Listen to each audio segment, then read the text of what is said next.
الحمد لله رب العالمين والعاقبة للمتقين ولا عدوان إلا على الظالمين أشهد أن لا إله إلا الله وحده لا شريك له شهادة أرجو بها النجاة يوم الدين وأشهد أن محمدا عبده ورسوله سيد الأنبياء والمرسلين صلى الله عليه وعلى آله وأصحابه ومن تبعهم بإحسان إلى يوم الدين أما بعد.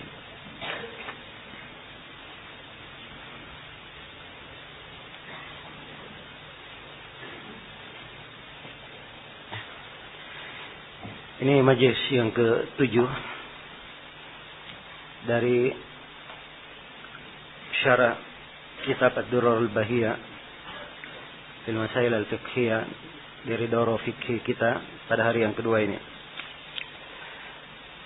Pada majlis sebelumnya telah kita terangkan tentang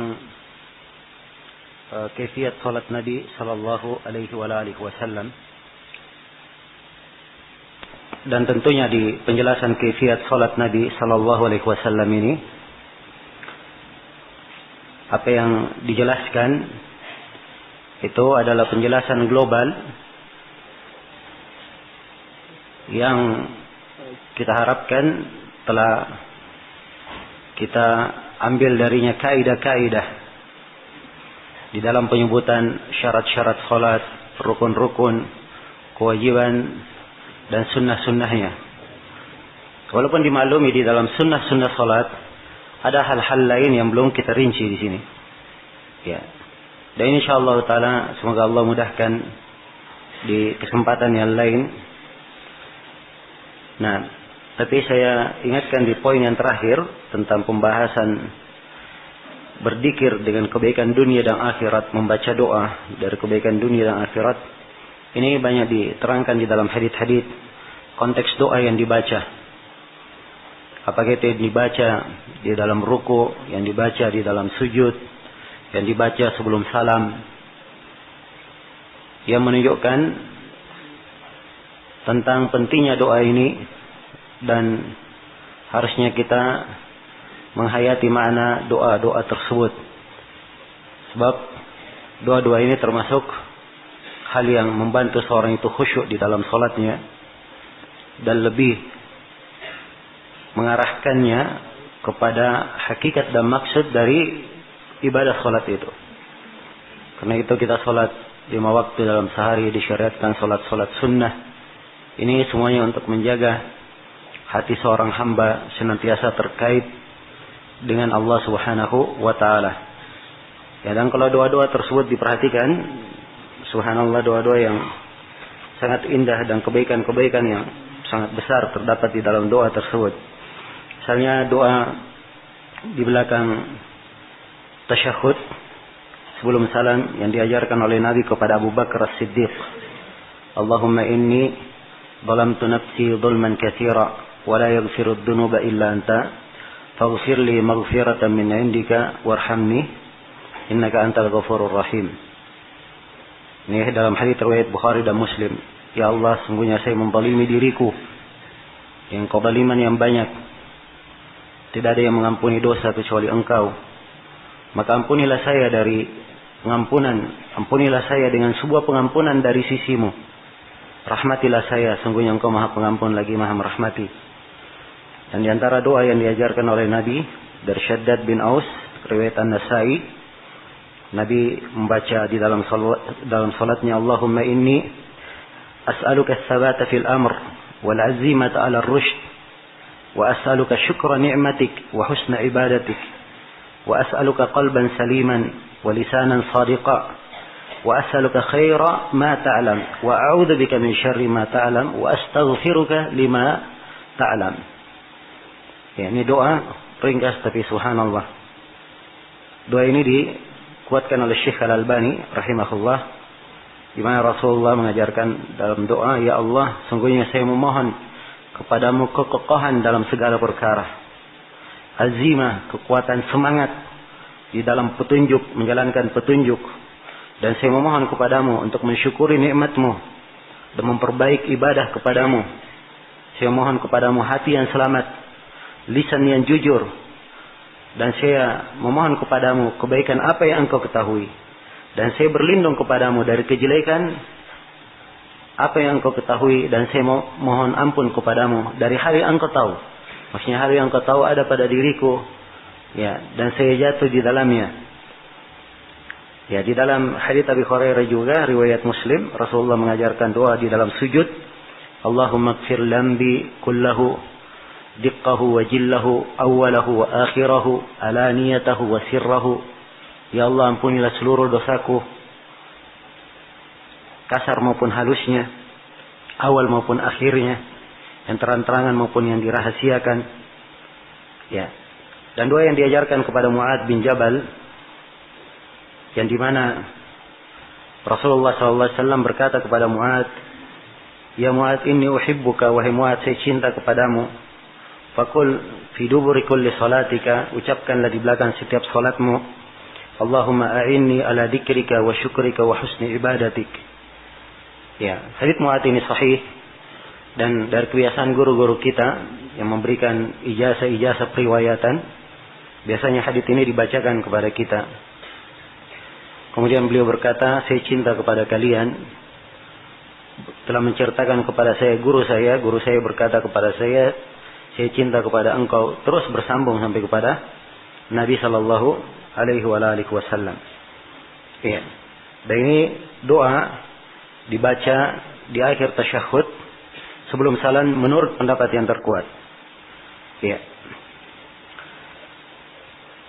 Dan di dalam Sahih Muslim dari hadits Aisyah, Nabi membaca di salat malam beliau, inni a'udzu bi ridhaka min sakhatik wa a'udzu bi mu'afatika min uqubatik wa a'udzu bika minka la uhsi thana'an 'alaika anta kama asnaita 'ala nafsik. Juga doa yang sangat agung. Saya berlindung dengan ridhamu dari kemurkaanmu, dan saya berlindung dengan afiatmu dari siksaanmu, dan saya berlindung denganmu dari engkau. Ya, sebab segala kebaikan datangnya dari Allah, dan kejelekan itu juga datangnya dari Allah. Kalau bukan Allah yang melindungi, siapa yang bisa melindunginya? Saya tidak bisa menghitung pujian terhadap engkau seperti yang kau pujikan terhadap dirimu. Ya. Juga di dalam Sahih Muslim dari hadits Ibnu Abbas, doa yang dibaca oleh Nabi sallallahu alaihi wasallam dalam salat dan sujud beliau, Allahumma ja'al fi qalbi nura wa fi sam'i nura wa fi basari nura wa an yamini nura wa an shimali nura wa amami nura wa khalfi nura wa fawqi nura wa tahti nura wa ja'al li nura. Ya. Ya Allah, jadikanlah di dalam hatiku cahaya, di dalam pendengaranku cahaya, di dalam penglihatanku cahaya, di kanan dan kiriku cahaya, di depan dan belakangku cahaya, di atas dan di bawahku cahaya, dan jadikanlah untuk cahaya. Ya, ini subhanallah, hal-hal yang sangat indah sekali kalau dicermati oleh seorang hamba dan dia giat membacanya di dalam salatnya. Ya, dan lalai dari hal yang seperti ini kadang menyebabkan hamba itu banyak lalai di dalam salatnya. Ya, kurang nikmat di dalam melaksanakan ibadah kepada Rabb-nya. Baik, di fasal berikutnya berkata Imam Asy-Syaukani rahimahullahu taala, fasalnya ini dalam mubtilat as-shalah, tentang pembatal-pembatal salat. Kata beliau, wa tabtulu as-salatu bil kalami wa bil ishtighali bima laysa minha wa bi tarki syartin aw ruknin amda. Ya, ada 4 pembahasan dari uraian Imam Asy-Syaukani di sini. Pertama, berbicara dengan sengaja. Ya, apabila seorang berbicara dengan sengaja di dalam salatnya, ini adalah hal yang membatalkan salat. Karena itu Asy-Syaukani berkata, dan salat itu menjadi batal dengan pembicaraan. Dengan dia berbicara, salatnya dianggap batal. Ya. Dan ini diterangkan di dalam hadits Zaid bin Arqam yang diriwayatkan oleh Imam Al-Bukhari dan Imam Muslim, juga diriwayatkan oleh Imam Ahmad, Abu Dawud, At-Tirmidzi dan An-Nasa'i. Zaid bin Arqam berkata, "Kunna natakallamu fi shalah, yukallimu ar-rajulu minna sahibahu wa huwa ila janbihi fi shalah." kami dulu, ya, kata Zaid bin Arqam, berbicara di dalam salat. Seorang lelaki berbicara kepada temannya sedang ia dalam salat. Hatta nazalat, sampai turun firman Allah, wa qumu lillahi qanitin, dan berdirilah kalian untuk Allah dalam keadaan qanitin. Ya, qanit ini banyak maknanya, tetapi mana yang diinginkan di sini adalah dalam keadaan kalian diam, tidak berbicara, khusyuk pada Allah. Fa amarna bis sukut wa nuhina, ya, atau fa umirna bis sukuti wa nuhina 'anil kalam. Kami pun diperintah untuk diam dan kami dilarang untuk berbicara. Ya, ini dalil ya tentang haramnya berbicara di dalam salat. Ya. Dan dulu awal-awal Islam memang seperti itu.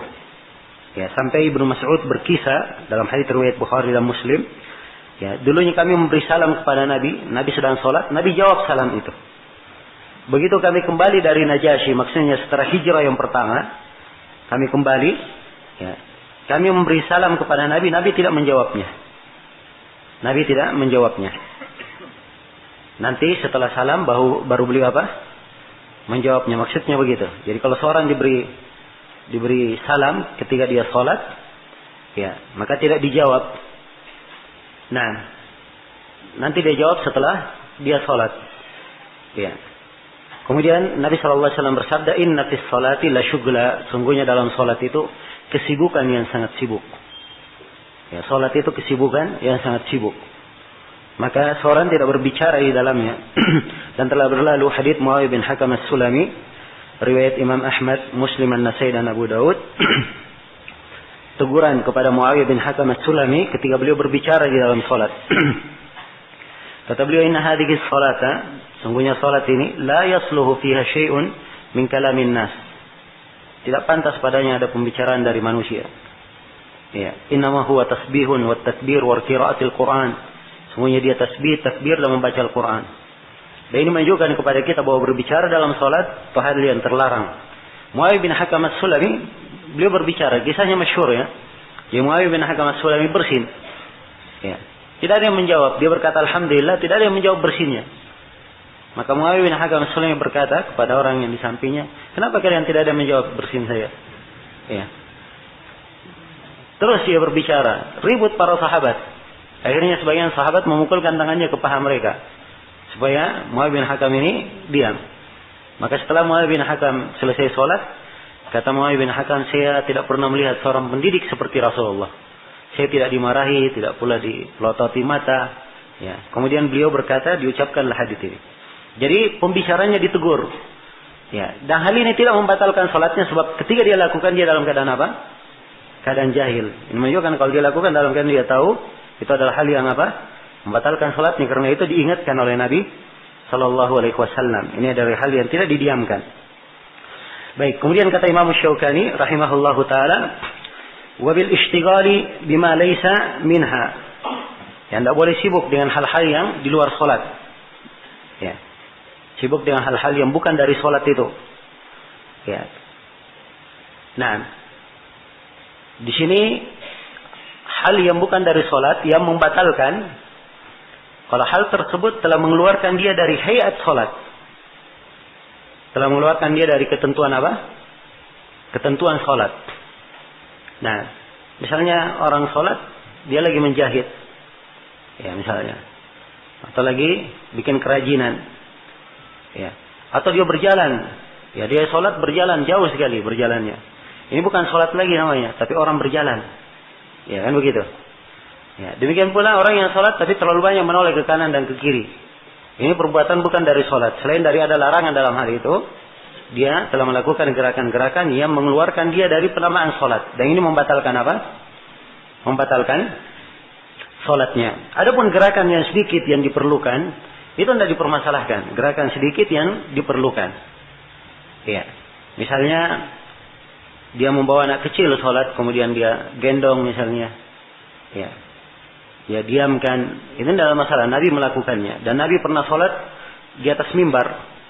Ya. Beliau naik di atas mimbar, sholat di tangga kedua.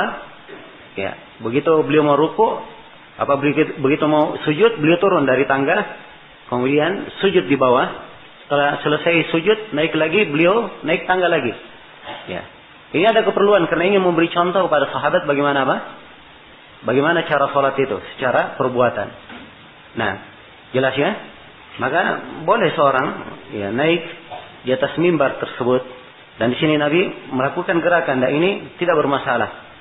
Dan ketika Nabi SAW sedang sholat, ada anjing hitam yang berlalu. Beliau berlari ke depan supaya anjing hitam itu lewat di belakang beliau. Sebab kalau lewat di depannya, maka itu akan memutuskan apa? Memutuskan sholat. Jelas ya? Maka gerakan yang seperti ini diperlukan, tidak ada masalah. Ya, dalam keadaan sholat tiba-tiba ada kelajingking misalnya, ada ular, tidak ada masalah dia membunuhnya, sebab ini dari kadar apa? Kadar hal yang diperlukan. Maka yang seperti ini tidak apa-apa. Tapi kalau dia melakukan pekerjaan yang mengeluarkannya dari sholat, ya, sementara sholat dia jalan sangat jauh sekali, atau sementara sholat ya dia lagi menjahit juga, ya, lagi bawa jahitan dia jahit. Ya, ini hal yang membatalkan sholatnya. Kemudian di antara hal yang membatalkan sholat, Imam Syaukani sebut di sini, wabitarki syaratin. Apabila dia meninggalkan syarat dari sholat. Setelah kita sebutkan ya, syarat itu adalah hal yang dibangun di atasnya keabsahan ibadah sholat itu. Kapan syarat ini hilang, maka itu akan membatalkan sholatnya. Demikian pula ruknin, dia meninggalkan sebuah rukun. Ya, apabila dia tinggalkan sebuah rukun, maka ini juga membatalkan sholatnya. Ya, tapi Asy-Syaukani memberikan catatan amdan, dia tinggalkan dengan apa? Amdan, secara sengaja. Secara sengaja. Iya. Adapun kalau tidak sengaja, maka itu tidak membatalkan sholat. Tapi rukun ini harus dia apa? Dia datangkan. Harus dia datangkan. Sebagaimana yang akan datang nanti di dalam pembahasan sujud sahwi, Nabi SAW sholat duhur atau beliau di sebagian riwayat sholat, ya, beliau cuma sholat 2 rakaat saja. Harusnya sholatnya berapa? 4 rakaat.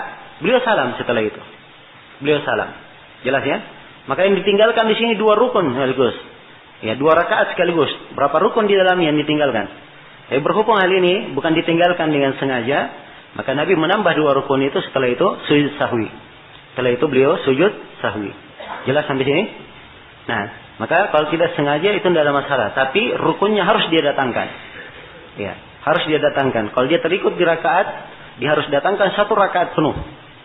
Harus datangkan 1 rakaat penuh. Ini kalau jarak antara sholatnya dan ketika dia ingat masih dekat. Tapi kalau misalnya saya sholat hari ini, ya, besoknya saya baru ingat, oh kemarin saya lupa sujud kedua. Ya, maka ini sholatnya harus diulang dari awal sampai apa? Sampai akhir. Harus dia ulang. Jelas ya?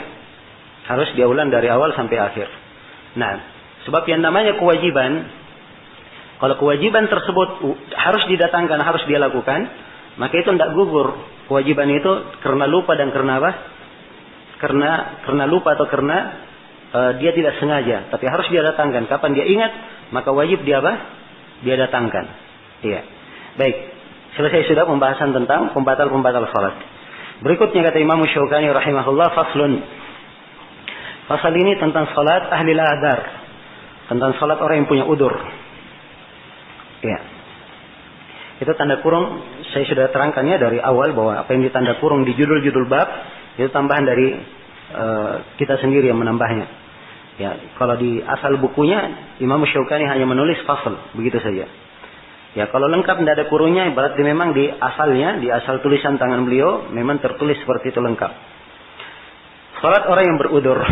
Imam Syaukani berkata, "Wala tajibu ala kulli mukallafin wa tasqutu amman ajiza 'anil isyarah aw ughmiya 'alayhi hatta kharaja waqtaha wa yusalli al-marid qa'iman aw qa'idan thumma 'ala janbin." Nah, di sini ada 3 pembahasan yang kita garis bawahi. Yang pertama tentang syarat kewajiban salat. Ya. Maksud dari syarat di sini bukan seperti yang telah diterangkan, bahwa syarat-syarat salat itu ada 8 atau ada 9, telah kita jelaskan. Ada 8 dari syarat-syarat salat yang telah kita terangkan. Ya, syarat dari kewajiban salat di sini maksudnya bahwa salat itu diwajibkan terhadap orang yang mukallaf. Ya, tidak diwajibkan atas orang yang tidak mukallaf. Ini yang diterangkan oleh Asy-Syaukani. Nah, jadi orang yang mukallaf dialah yang wajib padanya salat. Orang yang mukallaf yang dimaksud adalah orang yang apa? Orang yang muslim, aqil dan mumayyiz, balik mumayyiz. Itu orang yang mukallaf. Adapun kalau dia bukan muslim, dia kafir, tidak ada kewajiban dia salat, sebab kafir tidak diterima ibadahnya. Iya. Nah, tapi bukan artinya kalau dia tidak salat, dia tidak dihukum pada hari kiamat. Ya, inilah letak kesialannya orang kafir. Kapan dia meninggalkan dari ibadah-ibadah, maka ibadah-ibadah itu tetap dibebankan padanya hari kiamat dan dia disiksa dengannya. Karena itu penduduk neraka ketika ditanya, sebagaimana dalam Al-Quran, "Ma salakakum fi saqar?" Kenapa kalian berada di dalam neraka saqar? Apa jawabannya? Jawaban yang paling pertama, "Lam naku minal musallin." Kami tidak termasuk orang yang salat. Ya, dia disiksa karena tidak apa? Tidak salat. Jelas ya? Yang kedua adalah dia akil, berakal waras. Ya, adapun orang yang waras, apa orang yang tidak waras, hilang akalnya, tidak ada kewajiban padanya. Tidak ada kewajiban padanya udzur dia tidak melakukan salat. Ya. Sebab salat itu harus dengan ta'aqqul, dengan apa namanya? Dia ketahui maknanya, dan dari sini juga harus diketahui bahwa orang yang salat dan dia tidak mengerti apa namanya, disibukkan dari salatnya sehingga ya, dia tidak sadar apa yang dia baca atau tidak, maka ini apa bisa membatalkan salatnya. Jelas ya? Iya. Jadi orang yang punya akal, ya, adapun yang orang gila disebutkan di dalam hadis bahwa itu diangkat, ya, wala majnun hatta yufiq, dan tidak pula orang gila sampai dia sadar. Ya, kemudian yang ketiga adalah orang mumayyiz, harus anak yang mumayyiz. Ya, anak yang mumayyiz, dan mumayyiz artinya adalah apa? Hah? Dia sudah bisa membedakan. Apa ketentuannya mumayyiz? Bagaimana cara mengukurnya? Hah? Dia sudah fahim al-khitab wa radd al-jawab. Itu ininya. Fahim al-khitab. Kalau dibicarai dia paham apa yang dibicarai. Dan kalau dia menjawab, dia pandai menjawabnya sudah. Nah, itu mumayyiz namanya. Jelas ya? Nah, adapun anak yang belum mumayyiz, dia tetap diperintah salat. Ya, sebab anak itu di umur 7 tahun sudah diperintah salat. Di umur 10 tahun, ya, tidak apa-apa kalau perlu dipukul supaya dia apa? Dia salat. Nanti begitu dia mumayyiz, ya dia sudah apa namanya sampai ke apa namanya umur dia balik, maka dia wajib untuk menunaikan salatnya. Baik. Kemudian yang kedua, pembahasan yang kedua, orang yang tidak mampu salat karena udzur. Ya. Di sini maksudnya orang yang tidak mampu sama sekali untuk salat. Di pembahasan. Adapun kalau dia mampu sebagian, maka dia melakukan sesuai dengan kemampuannya. Dia melakukan sesuai dengan kemampuannya. Inilah yang diterangkan di dalam hadits Imran bin Husain, diriwayatkan oleh Al-Jamaah kecuali Imam Muslim. Imran bin Husain bercerita, "Kanat bi bawasir." Saya pernah terkena penyakit bawasir. Fasa'altu Nabi sallallahu alaihi wasallam anis shalah. Maka saya bertanya kepada Nabi tentang salat. Faqala shalli qa'iman. Maka Nabi berkata, salatlah kamu dalam keadaan berdiri. Fa illam tastati' fa qa'idan. Kalau kamu tidak mampu, maka dengan duduk. Fa illam tastati' fa ala jambika. Kalau kamu tidak mampu duduk, maka berbaringlah di atas rusukmu. Ya. Ini kemampuan. Tidak mampu dia berdiri, dia duduk. Tidak mampu dia duduk, maka dia apa? Berbaring. Ya. Dia berbaring. Alhamdulillah agama ini mudah. Allah Subhanahu wa taala telah berfirman, "Fattaqullaha mastata'tum." Bertakwalah kalian kepada Allah sesuai dengan kemampuan kalian. Ya, bertakwalah kalian sesuai dengan kemampuan kalian. Ya. Kalau dia tidak mampu berbaring di atas rusuknya, dia terlentang tidak apa-apa. Ya, dia terlentang tidak apa-apa. Kalau dia tidak mampu, ya dengan keadaan terlentang, maka dia berisyarat, cukup memberikan apa? Memberikan isyarat. Nah, di sini Imam Syaukani mengangkat dua pembahasan. Yang pembahasan ini sebenarnya pembahasan yang jarang terjadi. Tapi beliau terangkan. Orang yang sama sekali tidak mampu berisyarat. Ya. Jelas ya? Dia sudah lumpuh total sudah. Isyarat pun dia tidak mampu berisyarat. Dia sholat atau tidak? Ya. Jelas ya? Dia sholat atau tidak? Dia tidak bisa bikin apapun. Tidak bisa berbuat apapun. Ya, Imam Syaukani di sini mengatakan gugur kewajiban sholat itu. Nah, gugur kewajiban sholat itu. Dan ini pendapat sebagian para ulama. Ya. Seperti Imam Syaukani dan selainnya. Namun yang benarnya di dalam hal ini perlu dirinci. Sebab sholat itu ada perbuatan dan ada apa? Ada ucapan. Ya. Sholat ada perbuatan dan ada apa? Ucapan. Ya. Semampu mungkin dia lakukan apa yang dia mampu. Ya. Dia lakukan apa yang dia mampu. Fattaqullaha mastata'tum. Bertakwalah kepada Allah sesuai dengan kemampuan kalian. Jadi kalau dia lumpuh misalnya, semua badannya nggak bisa bergerak, tapi lisannya bisa berbicara, maka cukup dia, ya, takbir, membaca, apa yang bisa dikerjakan oleh lisan dia kerjakan. Jelas ya? Apa yang dikerjakan oleh lisan dia kerjakan. Kalau dia tidak mampu, semuanya lisannya juga nggak mampu bergerak, ya, maka diketahui bahwa sholat itu perbuatan dan pekerjaan diiringi dengan apa? Diiringi dengan niat. Maka cukup di dalam hatinya dia berniat, meniatkan di dalam hatinya, maka itu sudah cukup. Jelas ya? Kalau dikatakan gugur sama sekali, ini tidak tergambar ya. Tidak tergambar ada orang yang dikatakan sama sekali tidak gugur. Kecuali kalau memang dia apa? Ya, dia tidak sadarkan diri seperti dia keadaan kedua. Tidak sadarkan diri sampai keluar waktunya. Ya. Maka tidak sadarkan diri ini sampai keluar waktunya, ini dilihat. Kalau tidak sadarkan dirinya karena pingsan, maka dia tetap mengganti sholatnya. Kalau dia tidak sadarkan diri karena dia gila, hilang akalnya, maka ini tidak ada memang kewajiban sholat. Tapi kalau dia pingsan, ya ada orang yang pingsan misalnya, sakit, ya dia tidak sadarkan diri selama beberapa hari. Ya sampai kemarin saya ada baca di berita, ada orang yang sudah terbaring di rumah sakit berapa 22 tahun kalau nggak salah. Ya 22 tahun baru dia sadar. Setelah 22 tahun. Iya. Baru sadarkan diri. Ya orang yang seperti ini misalnya 22 tahun tidak sadarkan diri. Bagaimana sholatnya? Ya jawabannya seluruh sholatnya yang lalu itu dia ganti. Sebab dia bukan orang yang apa? Hilang akal tapi tidak sadarkan diri.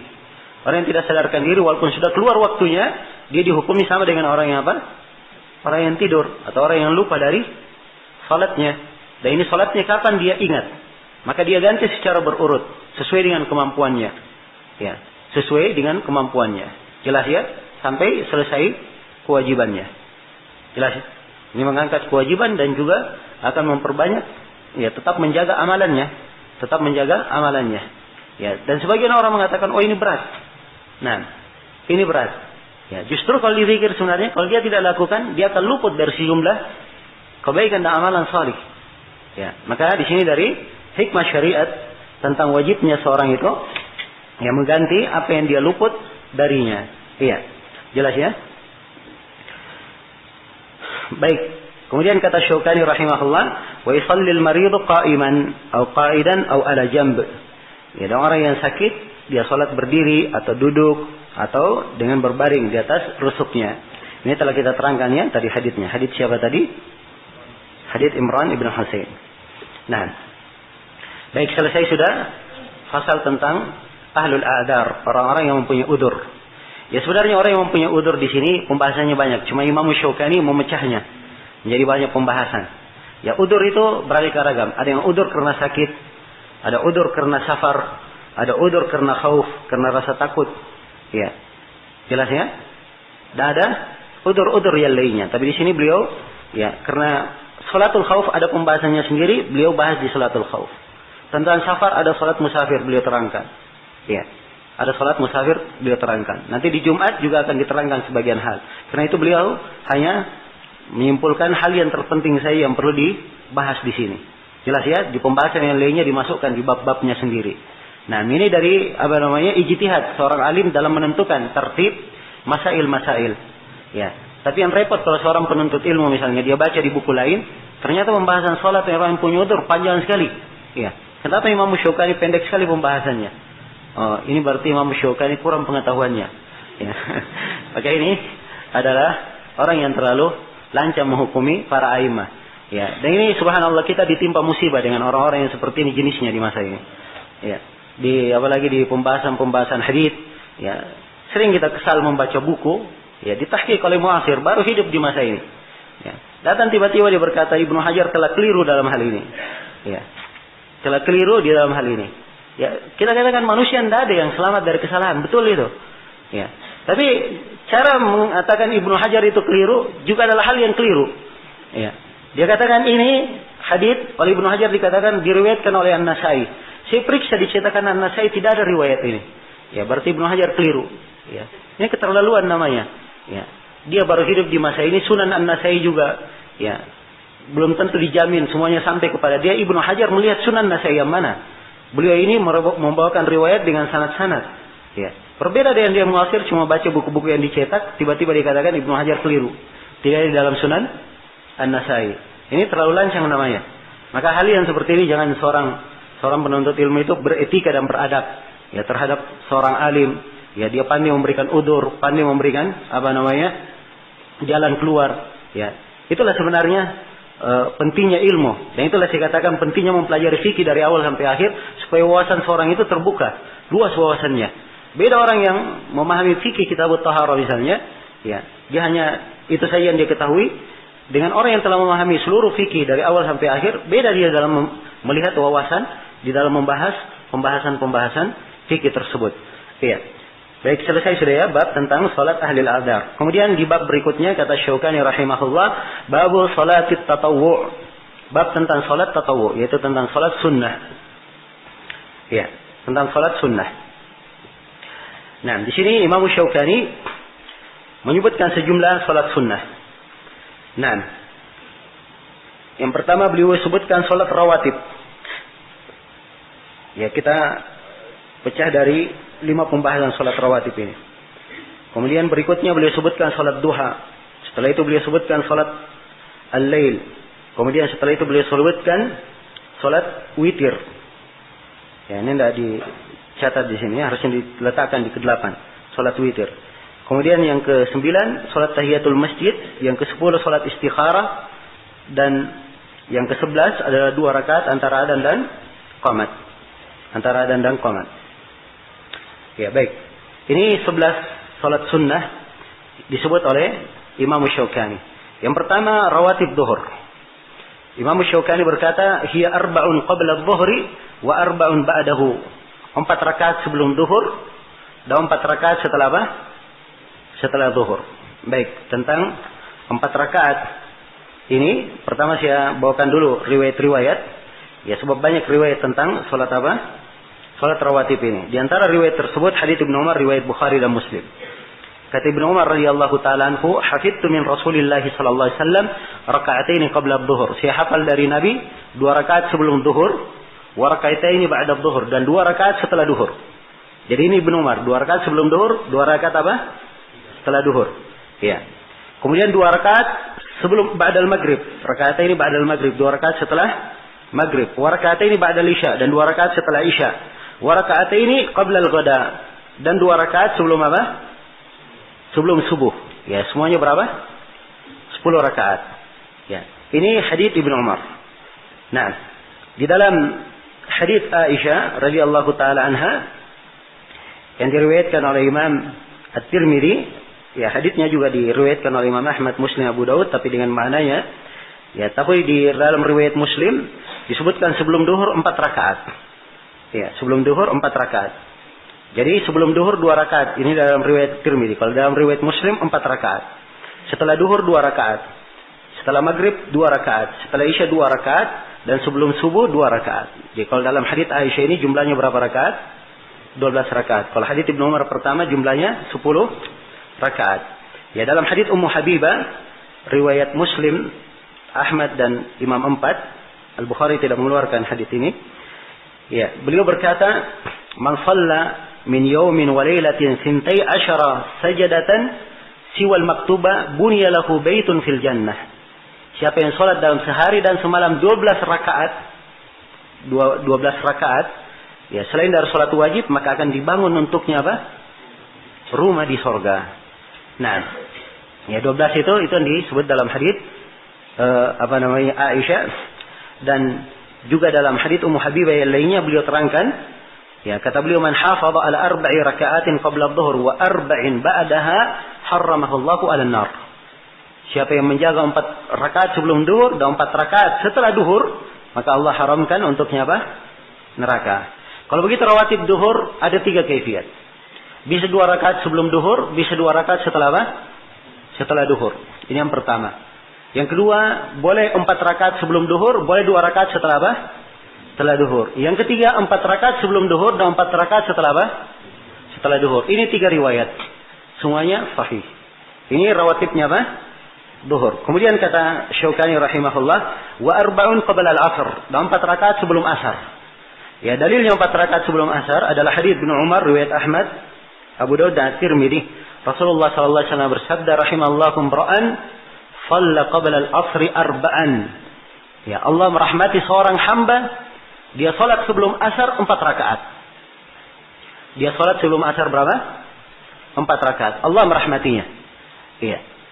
Ini lain lagi hadis Ibnu Umar ini. Dan hadis Ibnu Umar ini hadisnya sahih, disahihkan oleh Syekh Al-Albani, Syekh Mukbil, ya rahmatullahi alaihim jami'an. Nah. Baik, ini salat apa? Salat asar. Ya, kemudian kata Syaukani, waraka'atani ba'dal maghrib. Ini rawatib maghrib, 2 rakaat setelah maghrib. Dan ini diterangkan dalam hadis Ibnu Umar, hadis Aisyah yang telah kita bacakan. Baik. Kemudian waraka'atani ba'dal isya, dan 2 rakaat setelah apa? Setelah isya. Ini juga ya telah kita terangkan hadisnya dari Ibnu Umar dan hadis Aisyah. Kemudian dan 2 rakaat itu rawatib isya tadi ya. Waraka'atani qabla al-fajr. Ya, ini yang kelima, rawatib salat subuh. 2 rakaat sebelum apa? Sebelum subuh. 2 rakaat sebelum subuh. Iya. 2 rakaat sebelum subuh ini diterangkan dalam 2 hadis yang kita bacakan tadi, dan juga ada hadis-hadis khusus dari Nabi sallallahu alaihi wasallam menjelaskan keutamaannya. Sehingga dari seluruh rawatib yang paling utama adalah ini. Yang paling utama adalah ini. Karena Nabi sallallahu alaihi wasallam di dalam hadis yang diriwayatkan oleh Imam Al-Bukhari dan Imam Muslim, tidak pernah beliau menjaga salat sunnah yang lebih kuat penjagaannya daripada pelaksanaan 2 rakaat apa? 2 rakaat subuh. Dan di dalam riwayat Muslim dari hadis Aisyah, Rasulullah sallallahu alaihi wasallam bersabda, rakaat al-fajri khairun minad dunya wa ma fiha. 2 rakaat subuh itu pahalanya lebih baik daripada dunia dan apa? Dan seisinya. Ya, subhanallah, bagaimana ibadah-ibadah itu nilainya. Ya. Nah, nikmatnya ibadah itu tidak ada apa? Tidak bisa dibandingkan dengan dunia. Dunia tidak ada harganya. Ini kalau salat sunnah seperti ini, ibadahnya, pahalanya sedemikian rupa. Kira-kira salat wajibnya bagaimana? Kalau dia menjaga salat wajib, ini mimbabi tanbih namanya dalam syariat. Sebab syariat kita kadang mentanbih, mengingatkan sebuah ibadah, ya, disebutkan keutamannya, ingin diingatkan bahwa ibadah yang lebih penting daripada itu, dia pahalanya lebih apa? Lebih besar. Pahalanya lebih besar. Nah, maka menjaga kewajiban itu adalah hal yang sangat indah bagi seorang hamba. Kemudian selesai sudah dari rawatib apa? Subuh. Yang keenam, salat duha. Kata Syaukani, wa salatud duha, dan disunnahkan juga salat duha. Ya, tentang salat duha ada beberapa riwayat yang menjelaskannya. Di antaranya hadits Abu Hurairah riwayat Bukhari dan Muslim, "Awsani khalili sallallahu alaihi wasallam bi thalath." Ya, kekasihku yaitu Nabi sallallahu alaihi wasallam berwasiat kepadaku dengan 3 hal. Yang pertama, bisyami thalathati ayyam, berpuasa 3 hari. Fi syahrin, dalam setiap bulan. Ya, sebab setiap hari ini dihitung untuk apa? 10 hari. Jadi kalau dia puasa 3 hari, seakan-akan dia berpuasa apa? 1 bulan. Ya. Dan 3 hari ini boleh 3 hari ayyamul bid, ya. Dan boleh 3 hari lain, di mana saja dia lakukan. Apakah di awal bulan, di pertengahan bulan, ataupun di akhir bulan. Ya, kemudian waraka'ati ad-duha, 2 rakaat duha. Ini yang dimaksudkan di sini. Salat 2 rakaat duha. Wa an utira qabla an anam, dan saya melakukan witir sebelum saya tidur. Ya, jelas ya, di sini 3 wasiat Nabi kepada Abu Hurairah. Ya, salat puasa 3 hari dalam sebulan, salat duha dan salat witir. Dan salat witir. Kemudian di dalam hadits Aisyah riwayat Muslim diterangkan bahwa Nabi sallallahu alaihi wasallam melakukan salat duha 4 rakaat, dan beliau menambah apa yang beliau inginkan. Ya, dan dalam hadits Ummu Hani, riwayat Bukhari dan Muslim, beliau melakukan salat duha 8 rakaat. Dan tambahan di dalam hadits Aisyah, beliau tambah apa yang beliau inginkan. Ini menunjukkan bahwa salat duha itu tidak terbatas pada 8 rakaat. Memang kebanyakan yang warid 8 rakaat. Ya, tapi kalimat dia tambah berapa yang dia inginkan, ini menunjukkan boleh menambah. Boleh menambah. Dan salat duha ini, ya, dia adalah salat yang punya keutamaan. Dalam hadits Zaid bin Arqam yang diriwayatkan oleh Imam Muslim dan Imam Ahmad, Rasulullah sallallahu alaihi wasallam ya keluar ke Kuba dan penduduk Kuba sedang salat duha. Ya, maka Nabi sallallahu alaihi wasallam bersabda, "Salatul awwabin." Itu adalah salatnya al-awwabin, orang-orang yang bertobat. Ya. Idza ramadat al-fisal min ad-duha, apabila sudah mulai terik matahari itu di waktu duha. Itu adalah salatnya al-awwabin, orang-orang bertobat. Inilah yang syah dalam salat al-awwabin. Ingat ya, kalimat salat awwabin itu banyak penggunaan istilahnya. Ada yang menggunakan istilah salat awwabin untuk orang yang melakukan salat maghrib, setelah maghrib dia lakukan salat sebanyak-banyaknya sampai isya. Ya, ini kadang kita lihat di sebagian masyarakat. Ya, saya sangat ingat kejadian ini sebab dulu saya pernah di sebuah kampung. Ya, saya heran melihat ada orang habis salat maghrib, ya, dia sholat terus sampai isya. Ya. Terus saya ingat kejadian ini. Karena waktu itu saya tanya-tanya sholat apa itu nggak ada yang tahu. Ya. Makanya melekat di ingatan saya. Ya, akhirnya subhanallah Allah berikan taufik. Setelah itu kita tahu bahwa itu yang disebut oleh orang-orang dengan nama sholat al-awwabin. Dan itu sumbernya dari hadits yang lemah. Jelas ya? Adapun yang kuat sholat al-awwabin inilah sholat duha disebut dengan nama sholat al-awwabin. Baik. Jadi salat duha punya keutamaan, tapi dia kata para ulama bukan dikatakan sunnah muakkadah. Ya. Bukan dikatakan sunnah muakkadah. Dia sunnah tetapi tidak sama dengan yang lainnya yang sangat ditekankan. Iya. Baik. Dan ada pembicaraan yang panjang tentang salat duha ini, apakah dia sunnah yang harus dilakukan terus-menerus atau tidak, ya. Apakah dilakukan kadang-kadang sekali-sekali. Ya, namun bagi siapa yang melakukannya tiap hari, insyaallah taala tidak ada masalah. Insyaallah taala tidak ada masalah. Kemudian pembahasan berikutnya adalah salat lail. Ya, salat lail kata Imam Syaukani wa salatul lail, dan salat malam. Ini disunnahkan salat malam. Nah, salat malam masuk juga di dalamnya sunahnya salat witir. Namun kita khususkan pembahasan khusus di ke-8 tentang salat witir. Sebab witir adalah hal yang tidak pernah ditinggalkan oleh Nabi sallallahu alaihi wasallam. Jadi kalau dari salat lailnya itu yang paling afdalnya adalah witirnya. Sebab ini yang dijaga oleh Nabi sampai beliau perjalanan pun beliau tidak tinggalkan. Beliau tidak meninggalkannya. Adapun salatul lail ini adalah salat yang sangat afdal. Sampai dalam hadits Abu Hurairah yang diriwayatkan oleh Imam Muslim, Rasulullah sallallahu alaihi wasallam bersabda, "Wa afdalus salati ba'da al-fariidhah salatul lail." Sebaik-baik salat setelah salat wajib adalah salat malam. Adalah salat apa? Salat malam. Nah, dan salat lail ini tercakup dalamnya witir. Dia dihitung witir, dia dihitung tahajud juga. Dan di Ramadan, di salat tarawih dilakukan secara berjamaah juga dihitung salat lail. Masuk dalam penamaan apa? Umum salat lail. Iya, dan semuanya punya keutamaan. Ya, adapun witir dan salat lail ini kata Syaukani wa aktsaruha 13 rakaah. Paling banyaknya 13 rakaat. Ya, ini paling banyak yang warid. Sebab dalam hadits Aisyah diterangkan berapa 11 rakaat. Ya, dan Aisyah sendiri sudah menyebutkan bahwa Nabi ketika melakukan salat lailnya beliau buka dengan 2 rakaat ringan. Jadi jumlahnya semuanya berapa? 13. Ya, karena itu tegas dalam riwayat-riwayat yang lain Nabi melakukan salat malam 13 rakaat. Ya, dan tidak ada penukilan yang syah dari Nabi salat malam lebih dari 13 rakaat. Ya, adapun hadits yang mengatakan 20 rakaat itu haditsnya lemah. Haditsnya apa? Haditsnya lemah. Menurut haditsnya lemah. Ya, di kalangan muhakkikin dari ahli hadis. Ya. Bersamaan dengan itu, walaupun kebanyakan yang dinukil 13, maka bukan artinya salat malam terbatas pada berapa? 13 saja. Boleh lebih daripada itu, tidak ada masalah. Sebab Nabi SAW berucap dengan hadits yang mutlak. Ya. Nah, dengan hadits yang mutlak, yaitu hadits Ibnu Umar dan juga hadits Aisyah dan riwayat Muslim, salatul laili masna masna. Salat malam itu berapa? 2 rakaat, 2 rakaat. Kalimat 2 rakaat, 2 rakaat ini umum. Berapa saja yang penting 2 rakaat, 2 rakaat. Adapun menetapkan di atas sebuah angka, maka paling banyaknya Nabi 13 rakaat. Ya, jadi kalau ada yang mau sholat 17 rakaat, 21 rakaat, 31 rakaat, 37 rakaat, tidak ada masalah. Insyaallah taala. Tapi kalau dia continue misalnya 21, ini kita katakan itu adalah hal yang tidak disyariatkan. Sebab haditsnya tidak kuat. Kalau ada yang continue 27, ini juga tidak disyariatkan. Tapi kalau dia continue 13, tidak apa-apa. Sebab Nabi melakukannya. Jelas sampai sini? Baik.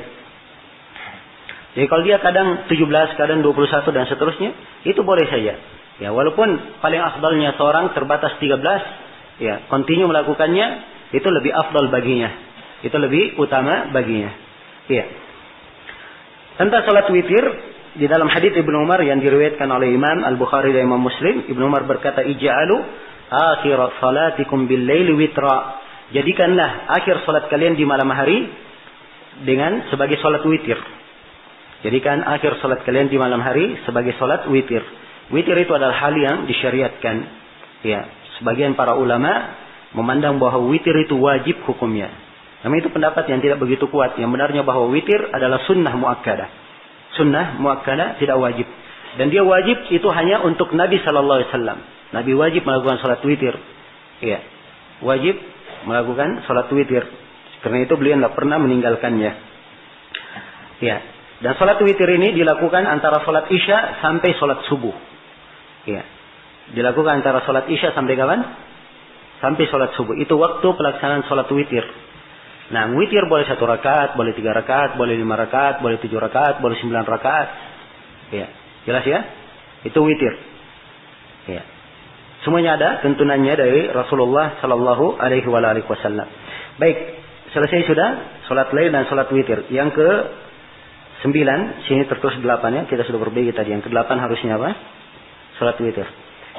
Yang ke-9, salat tahiyatul masjid. Ya, salat tahiyatul masjid dari salat yang disunnahkan dan dianjurkan. Nah, menurut kebanyakan para ulama dan sebagian para ulama memandang bahwa salat tahiyatul masjid hukumnya adalah wajib. Hukumnya adalah wajib. Ya. Dalil tentang syariatnya adalah hadits Abu Qatadah riwayat Al-Jamaah. Rasulullah sallallahu alaihi wasallam bersabda, "Idza dakhala ahadukumul masjida fala yajlis hatta yusalli raka'ataini." Apabila salah seorang dari kalian masuk masjid, maka jangan dia duduk sampai dia salat 2 rakaat. Ya, jangan dia duduk sampai dia salat 2 rakaat. Hadits ini perintah. Ya. Terdapat di dalamnya larangan duduk sampai dia salat apa? 2 rakaat. Karena itulah para ulama memandang hal ini adalah hal yang apa? Hal yang wajib. Ya, hal ini adalah hal yang wajib. Karena wajibnya ada Nabi sedang khutbah, orang datang, beliau tegur untuk melakukan apa? 2 rakaat. Ya. Nah, dan ini pendapat tentang wajibnya ini yang dikuatkan oleh sebagian dari guru-guru kita seperti Syekhuna Syekh Muqbil berpendapat tentang wajibnya. Demikian pula Syekhuna Syekh Ahmad An-Najmi juga berpendapat tentang wajibnya. Ya, walaupun kebanyakan ulama kita di masa ini memandang hal itu adalah hal yang sunnah. Ya. Saya sendiri lebih condong kepada pendapat yang mengatakan itu wajib. Nah, dan bagi siapa yang berpendapat tentang sunnah, cukup dia tahu di sini bahwa adanya orang yang berpendapat itu wajib, ini menunjukkan bahwa salat tahiyatul masjid ini bukan hal yang patut disepelekan. Dia harus dari hal yang hendaknya diperhatikan dan dijaga. Iya. Baik, kemudian yang ke berapa sekarang? Yang ke-10, salat istikharah. Kata Syaukani rahimahullah, wal istikharah, dan salat istikharah. Ya, salat istikharah ini diterangkan dalam hadits Jabir riwayat Al-Bukhari. Ya, di riwayat Al-Jamaah kecuali Imam Muslim. Ya. Riwayat Al-Jamaah kecuali Imam Muslim. Jabir berkata, "Kana Rasulullah sallallahu alaihi wasallam yu'allimuna al-istikharata fil umuri kulliha." Ada Rasulullah sallallahu alaihi wasallam mengajar kami salat istikharah pada segala perkara. Ingat ya, salat istikharah ini pada apa? Segala perkara. Kama yu'allimuna surata minal Qur'an. Sebagaimana kami diajari sebuah surah dari apa? Dari Al-Qur'an. Ya, Nabi bersabda, "Idza hamma ahadukum bil amri falyarka' raka'ataini min ghairi fardhah." Apabila salah seorang dari kalian hamma ingin melakukan sebuah perkara. Ini menunjukkan hamma sudah ada niat yang dia lakukan. Ya, dan ini harusnya meluruskan pemahaman sebagian orang yang menyangka bahwa salat istikharah itu adalah salatnya orang-orang yang bingung. Ya. Jadi kalau dia bingung menentukan pilihan, barulah salat apa? Salat istikharah. Ini salah paham. Ya. Istikharah itu justru dia sudah punya pilihan. Dikatakan idza hamma ahadukum, dia sudah apa? Berniat melakukan sesuatu. Maka dia salat istikharah. Kalau memang niatnya itu adalah hal yang baik, Allah berkahi jalannya. Kalau hal yang tidak baik, maka dengan salatnya ini dia akan dipalingkan dari hal tersebut dan diberikan pilihan yang terbaik. Ya. Demikian ya. Kalau dia ragu, maka caranya dia meminta pertimbangan. Ya. Minta pertimbangan kepada orang-orang yang berilmu, orang-orang yang punya kemampuan di bidang yang dia ragu di situ. Dia minta pertimbangannya. Nah, setelah banyak pertimbangan dia sudah memilih sesuatu yang dia bingung, sudah tetap di atas satu hal itu, maka dia melakukan salat istikharah untuk itu. Jelas sampai sini? Ya. Jadi ini sebenarnya hakikat dari istikharah. Hakikat dari istikharah. Ya. Karena itu kalau misalnya ada sebagian orang, ya, dia bingung kemudian melakukan salat istikharah, ya. Nah, terus bingung terus, nggak ada selesainya, maka jangan salahkan haditsnya, tapi salahkan bahwa dia kurang memahami sebenarnya apa yang disebut istikharah. Kalau dia bingung, dia tanya kepada orang yang punya keahlian. Orang yang punya keahlian dalam hal yang dia bingung di hal tersebut. Apa saja? Dalam perkara apa saja? Baik. Jadi, apa yang dibaca dalam istikharah? Allahumma inni astakhiruka bi'ilmika wa astaqdiruka biqudratika wa as'aluka min fadlika al-'azim.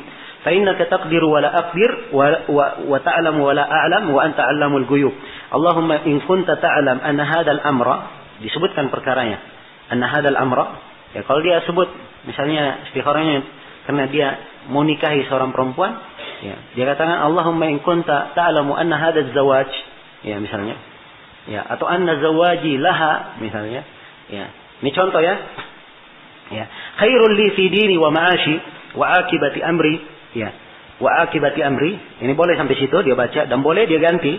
Ya, ajili amri atau ajilihi. Ya. Boleh dia ganti. Ya, fi dini wa ma'ashi wa ajili amri wa ajilihi. Ya, seperti itu. Faqdurhu li, maka takdirkanlah ini untukku.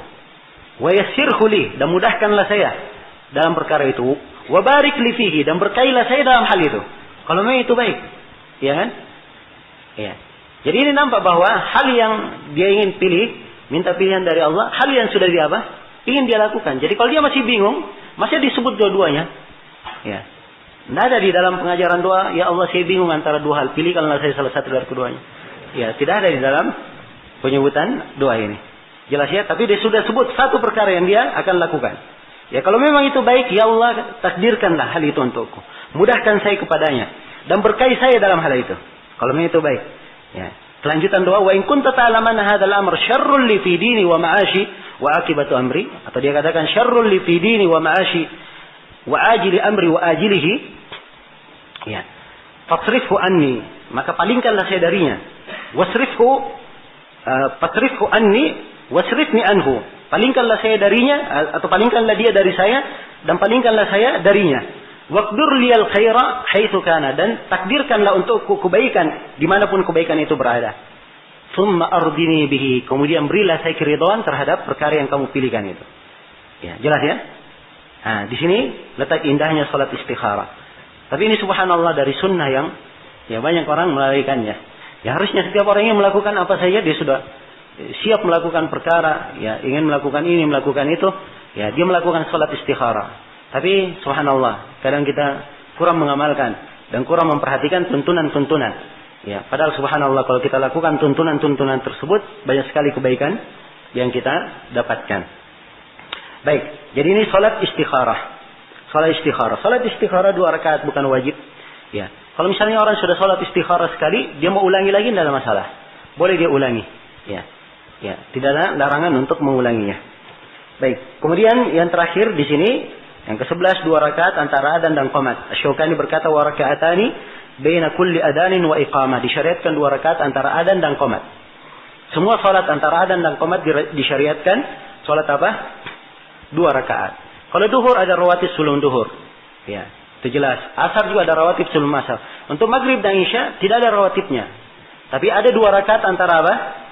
Antara adzan dan qamat. Ya, jelas ya. Dalilnya adalah hadits Abdullah bin Mughaffal riwayat al-Jamaah. Nabi sallallahu alaihi wasallam bersabda, "Baina kulli adanaini salatun." Ya, 3 kali beliau sebutkan, yang ketiganya beliau berkata liman syaa. Antara 2 adzan, maksudnya antara adzan dan qamat, ya, ada salat. Ya, ada sholat. Dalam riwayat yang lain rakaatan, ada 2 rakaat. Ya, 3 kali beliau ucapkan. Di kali yang ketiganya beliau katakan bagi siapa yang ingin melakukannya. Bagi siapa yang ingin melakukannya. Jelas ya?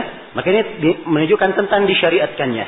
Dan 2 rakaat ini sudah gugur kalau dia melakukan rawatib. Ya, misalnya saya sebelum duhur, saya datang. Saya belum tahiyatul masjid. Karena ada tahiyatul masjid ya. Ya. Pas antara adzan dan qomat. Berarti ada 2 rakaat antara adzan dan qomat. Saya pas setelah wudu. Ada 2 rakaat setelah apa? Setelah wudu. 3. Ya. Saya ingin melakukan rawatib 2 rakaat sebelum duhur. Berarti sudah berapa? 4 niatnya. Ya, 4 hal ini bolehkah dia niatkan seluruhnya 2 rakaat dia lakukan, dia niatkan seluruhnya 4? Hah? Atau harus dia sholat 8 rakaat? 2, 2, 2, 2. Ya. Jawabannya, dia boleh melakukan 2 rakaat dengan 4 niat sekaligus. Nggak apa-apa. Jelas ya? Yang jelas harus dia niatkan. Innamal a'malu binniyat. Kenapa saya katakan boleh? Sebab dari ini dari ibadah yang mungkin untuk saling dimasukkan. Ya, jelas ya? Ibnu Rajab pada pembahasan di Qawaid Fiqhiyah, beliau menyebutkan syarat ibadah itu kapan bisa digabungkan dengan satu niat. Ya. Cara menggabungkannya, ibadah itu bisa digabungkan dengan satu niat kalau ibadah itu jenisnya sama. Ya, kan semuanya berkata 2 rakaat. Ya, sebelum duduk tahiyatul masjid 2 rakaat. Ya. Antara adzan dan qomat 2 rakaat. Setelah wudu 2 rakaat. Kan semuanya 2 rakaat. Kapan dia melakukan 2 rakaat, maka itu sudah apa? Sudah cukup untuk semuanya. Sisa dia niatkan saja. Sisa dia niatkan. Tidak ada masalah insyaallah. Jelas ya? Yang jelas jenisnya sama, sifatnya sama dan bisa saling dimasukkan antara ibadah tersebut. Ya. Itu dari syarat-syarat yang disyaratkan tentang bolehnya menggabungkan 2 ibadah. Demikian pula misalnya di hari Jumat, seseorang ingin mandi Jumat dan seorang itu junub. Ya, dia niat sekaligus mandi junub dan mandi Jumat. Ini boleh atau tidak? Ya, jawabannya boleh. Jawabannya boleh. Innamal a'malu binniyat. Ya, dan di dalam hadits Abi Hurairah, riwayat Bukhari dan Muslim, man ghassala yaumal jum'ah ghaslal janabah. Siapa yang mandi pada hari Jumat, mandi jenabah. Ya, ini ada 2 penafsiran di kalangan ulama yang mengatakan siapa yang mandi hari Jumat seperti mandi orang janabah. Dari mengatakan siapa yang mandi pada hari Jumat betul-betul dia mandi Jumat sekaligus mandi janabah. Ya. Sebab memang pada hari Jumat ya bagi suami istri disyariatkan untuk melakukan sesuatu yang dengannya mereka mandi. Ya, jelas ya? Nah, sehingga ketika dia mandi Jumat sekaligus dia niatkan dengannya mandi apa? Mandi janabah. Iya. Baik, selesai sudah ya pembahasan tentang salat tatawwu. Berikutnya kata Imam Syaukani rahimahullah, bab salatil jamaah. Bab tentang salat jamaah.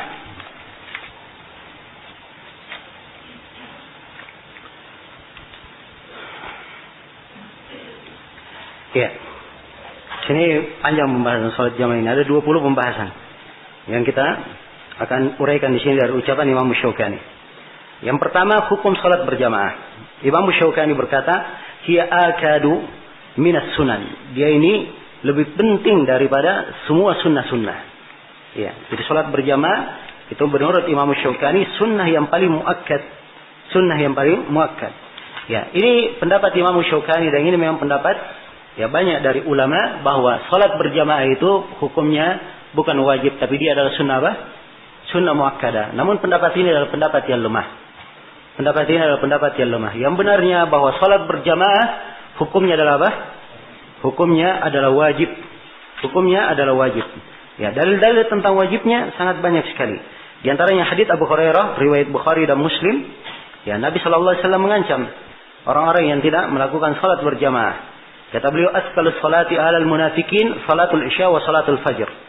Ya, salat yang paling berat terhadap kaum munafikin salat isya dan salat apa? Salat subuh. Ini maksudnya secara berjamaah. Lau ya'lamuna ma fihi ma la atauhuma walau habwan. Andai kata mereka tahu bagaimana keutamaan dalam 2 salat ini, mereka akan mendatangi melakukan 2 salat ini walaupun merangkak. Kemudian Nabi berkata, walaqad hamamtu an amura bis salati fatuqam thumma amuru rajulan fayusalli bin nas thumma antaliku ma'i birijalin ma'akum hazmun min hatabin ila qaumin la yashhaduna as-salata wa uhriqa alaihim buyutahum binar. Kata Nabi, sungguh saya sangat ingin melakukan sangat ingin memerintah seorang memerintah ditegakkan salat. Lalu saya perintah seorang menjadi imam mengimani manusia.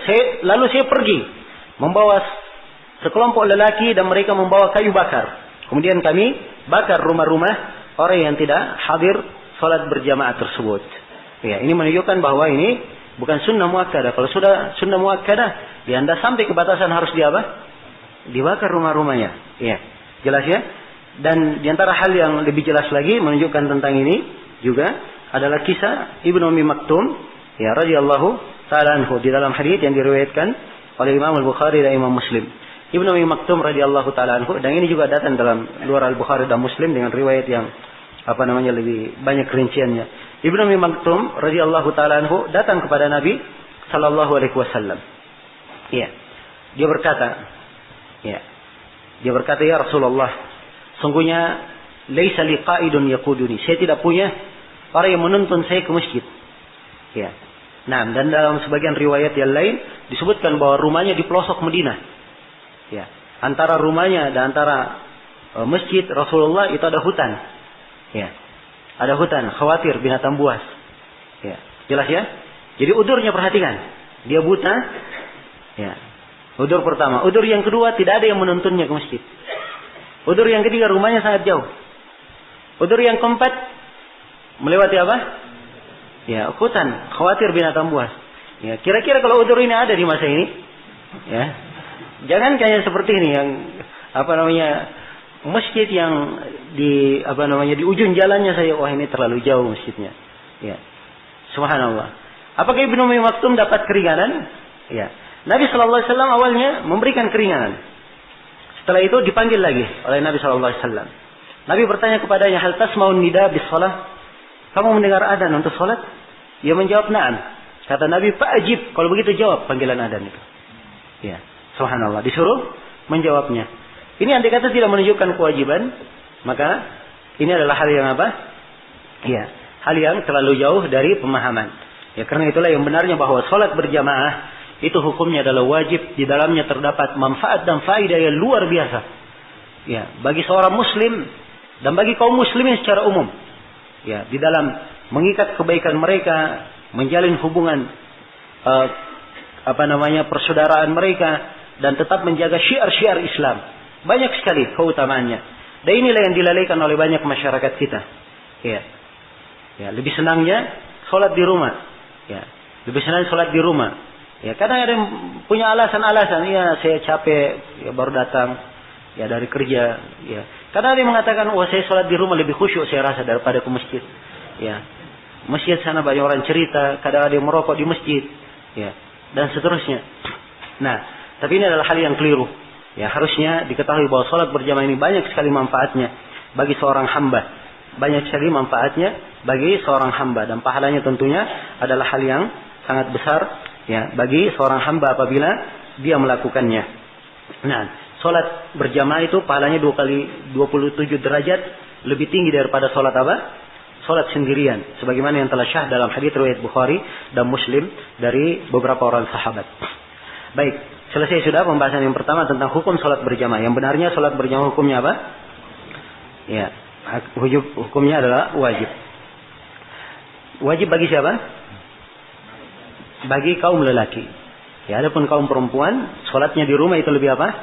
Lebih afdal dan lebih utama. Ya.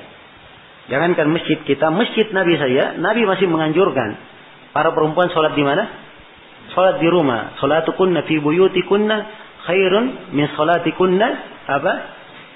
Fi masjidikunna. Sholat kalian di rumah kalian itu lebih baik daripada sholat kalian di masjid khusus untuk kalian. Ya. Dan sholat kalian di masjid khusus untuk kalian itu lebih baik daripada sholat di masjidku ini, kata Nabi Sallallahu Alaihi Wasallam. Jelas ya? Maka perempuan itu afdalnya dia sholat di mana? Di rumahnya, di kamarnya. Ya, sholat sendiri itu lebih afdal baginya. Keutamaannya lebih utama. Ya, bahkan lebih utama dari sholat di mana? Di masjid Nabi Sallallahu Alaihi Wasallam. Dan inilah hal yang diberikan kepada kaum perempuan. Ya, diberikan pahala sedemikian rupa. Hendaknya dia bersyukur kepada Allah Subhanahu wa ta'ala. Nah, tapi kalau kaum perempuan mau keluar ke masjid, tidak boleh dilarang. Ya, sebab Rasulullah bersabda, la tamna'u ima Allahi masajid Allah. Jangan kalian melarang hamba-hamba perempuan Allah untuk hadir di masjid-masjid Allah. Ya, tidak boleh dilarang kalau mereka mau keluar. Silakan keluar tapi dengan hijab yang syar'i, dengan menutup aurat. Ya, dengan menutup aurat, tidak memakai wangi-wangian yang bisa menjadi fitnah. Sebab perempuan yang memakai wangi-wangian berlalu di depan laki-laki yang bukan mahramnya, ini Nabi telah berucap ucapan yang sangat keras terhadapnya. Nah, dan ini juga harusnya menjadi pelajaran bagi kaum perempuan, ya, bahwa menutup aurat itu bukan di sholat saja. Ya, begitu mau sholat pakai kerudung, pakai ini, ya, semuanya tertutup. Tapi begitu selesai sholat, ya, jangankan tunggu jangankan di rumahnya, di masjid dia sudah buka, ya, kerudungnya. Ya, kemudian dia keluar tanpa memakai kerudung. Dan ini dari hal yang keliru. Tidak seharusnya ini terjadi pada para perempuan kaum muslimin. Para perempuan kaum muslimin itu mereka telah dimuliakan oleh Allah Subhanahu wa taala dengan hijab yang syar'i. Ya, dijaga kehormatannya, dijaga kebaikannya, dan dijaga jangan sampai mereka menjadi fitnah untuk orang lain. Menjadi fitnah bagi orang lain dan menjadi tunggangan untuk syaitan di dalam menyesatkan manusia-manusia yang lainnya. Ya, wallahul musta'an. Semoga Allah Subhanahu wa taala memperbaiki keadaan para kaum muslimat dari kaum mukminat. Ya. Baik. Kemudian di sini diterangkan yang kedua, pembahasan yang kedua tentang kewajiban atau tentang keutamaan salat berjamaah. Ya. Keutamaan salat berjamaah, ya. Saya sudah terangkan ya sebagian hadis yang menjelaskan bahwa salatnya seseorang itu lebih baik daripada apa? Salatnya secara berjamaah lebih baik 27 kali lipat, 27 kali derajat dari salat apa? Salat sendirian. Itu lebih utama dan lebih afdal. Ya. Nah, ada riwayat-riwayat yang lain yang menunjukkan tentang hal itu. Pembahasan yang ketiga, bila jemaah lebih banyak, apakah salat berjamaah menjadi lebih utama? Jawabannya iya, lebih utama. Karena itu Asy-Syaukani berkata, wa tan'aqidu bitsnaini idza kathara al-jam'u kana thawabu aktsar. Ya, kata beliau, salat berjamaah itu cukup dengan dua. Ya, jadi dengan dua orang sudah cukup salat apa? Salat berjamaah. Dan setiap kali jemaahnya lebih banyak, maka pahalanya lebih apa? Lebih banyak. Pahalanya lebih banyak. Nah, jadi di sini ada dua hal yang perlu diingatkan. Yang pertama, salat berjamaah walaupun dua orang sudah dikatakan apa? Salat berjamaah. Karena itu dalam hadits Malik bin Al-Khuwairits, Rasulullah sallallahu alaihi wasallam berkata kepada beliau dan kepada teman beliau dua orang, ya, kata Nabi sallallahu alaihi wasallam, "Idza hadaratis shalah fa'addina wa aqima wal ya'ummakuma akbarukuma." Ya, apabila telah hadir salat, hendaknya kalian adzan dan qamat dan salah seorang dari kalian berdua menjadi imam. Ini menunjukkan bahwa berjamaah cukup dengan apa? Cukup dengan dua orang.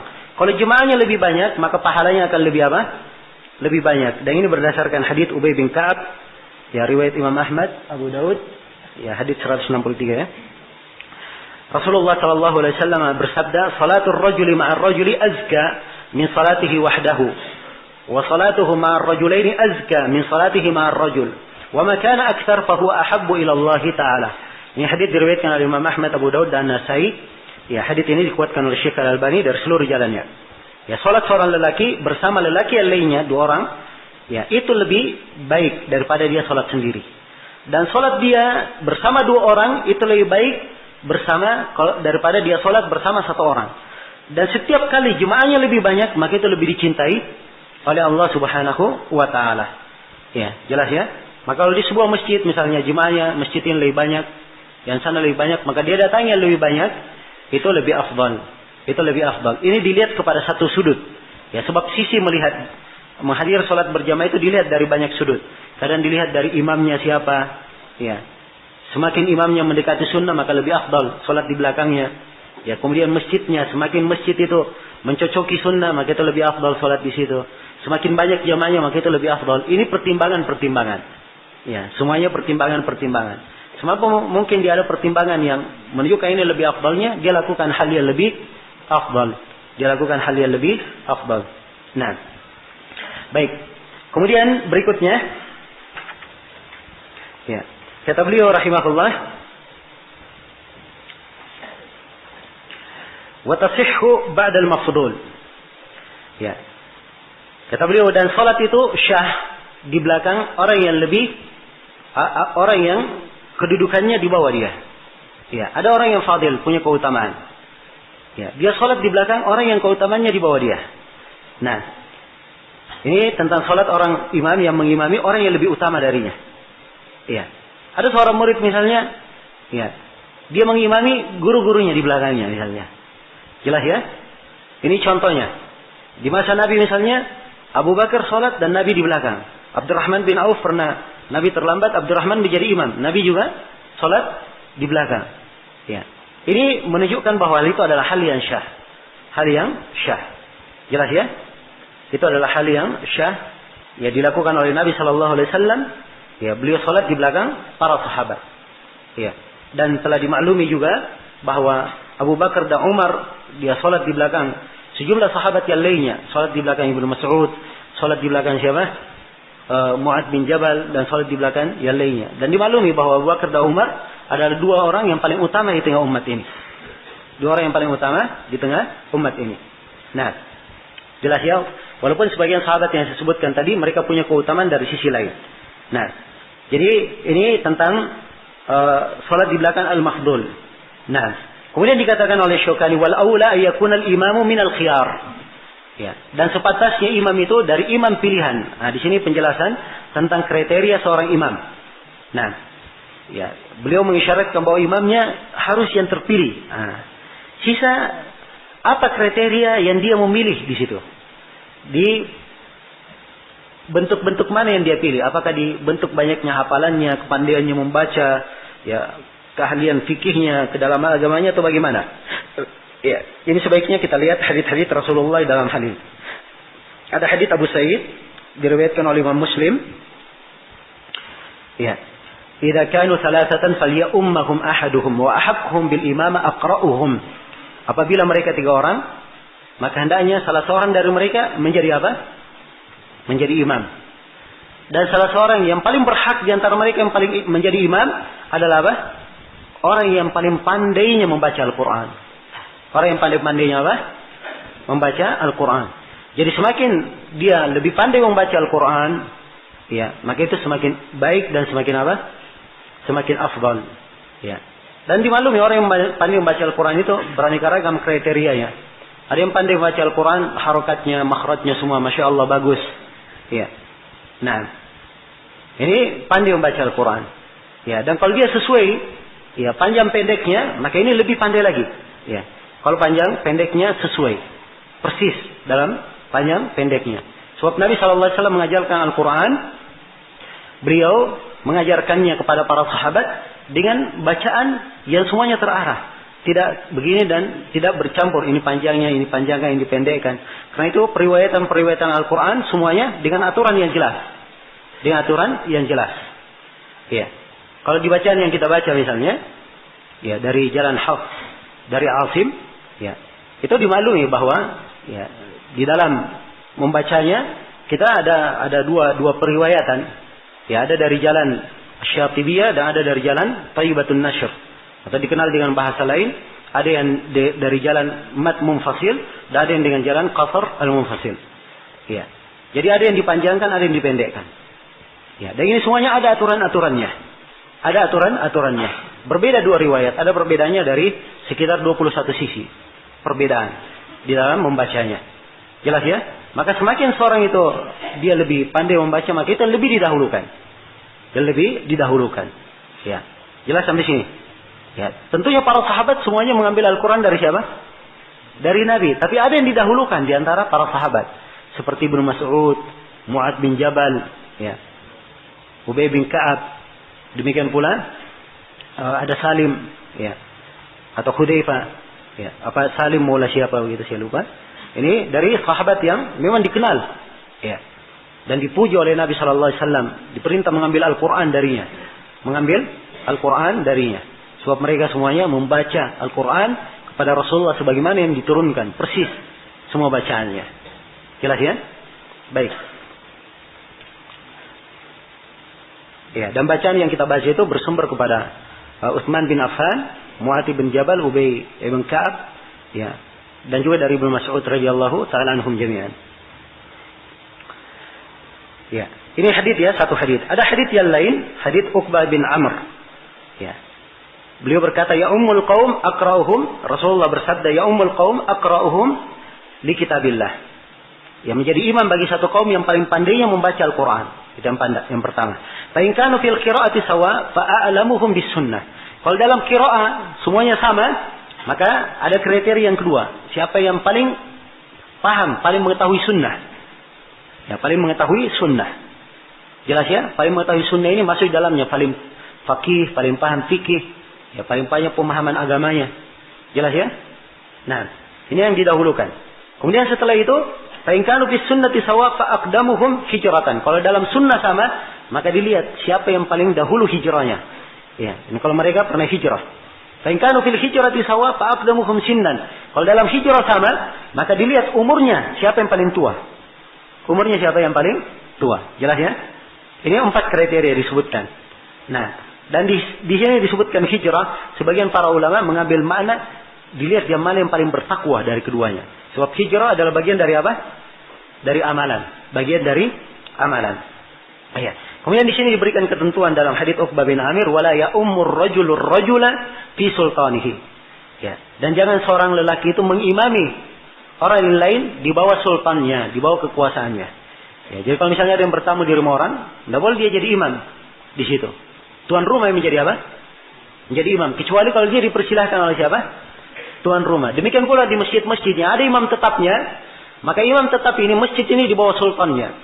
Ya, tidak boleh ada yang melakukan ya, mengimami di masjid itu kecuali dia. Kecuali imam tetap itu. Kecuali kalau imam tetapnya telah mewakilkan, telah mempersilahkan, atau imam tetapnya ada udzur, tidak ada masalah digantikan. Jelas sampai sini? Iya. Baik. Jadi ini tentang siapa yang paling berhak untuk menjadi imam dan kriteria seorang imam itu bagaimana. Nah, kriteria seorang imam itu bagaimana? Dilihat yang paling pertama aqra'uhum li kitabillah. Yang paling pandainya membaca kitab Allah. Ya, kemudian yang paling pandainya terhadap sunnah. Nah, jadi kalau ada yang pandai qiraah itu hasilnya yang didahulukan. Dan ini dilihat di sejumlah masjid para ulama kita, mereka mendahulukan memang orang-orang yang ya, lebih pandai dari mereka di dalam masalah dalam masalah membaca Al-Quran. Lebih aqra. Ya. Baik. Kemudian pembahasan berikutnya. Ini pembahasan yang keberapa? Yang ke-6. Tentang laki-laki mengimami perempuan dan bukan sebaliknya. Ya, ini disebut oleh Syaukani dalam ucapan beliau, wa ya ummur rajulun bin nisa'i walal aks. Ya, seorang lelaki mengimami para perempuan dan tidak boleh sebaliknya. Tidak boleh apa?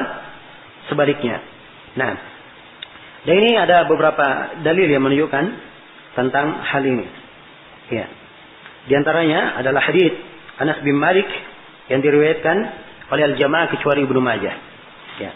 Anas bin Malik radhiyallahu taala anhu bercerita bahwa kakek beliau Mulaika itu mengundang Nabi sallallahu alaihi wasallam ya ke sebuah jamuan makanan ya yang dibuat. Maka Nabi pun makan. Setelah itu Nabi berkata, "Berdirilah, saya akan salat ya untuk kalian." Nah, ini dari kekhususan Nabi sallallahu alaihi wasallam. Beliau kadang berkunjung ke rumah sebagian sahabat. Kemudian Nabi salat di sebuah tempat. Lalu sahabat tersebut salat di tempat yang Nabi salat di situ. Ini kekhususan untuk siapa? Untuk Nabi sallallahu alaihi wasallam. Tidak boleh dilakukan untuk selain Nabi. Iya, jelas ya? Maka Anas pun menyebutkan, kami pun berdiri ke hasir. Ya, hasir itu sebuah tikar.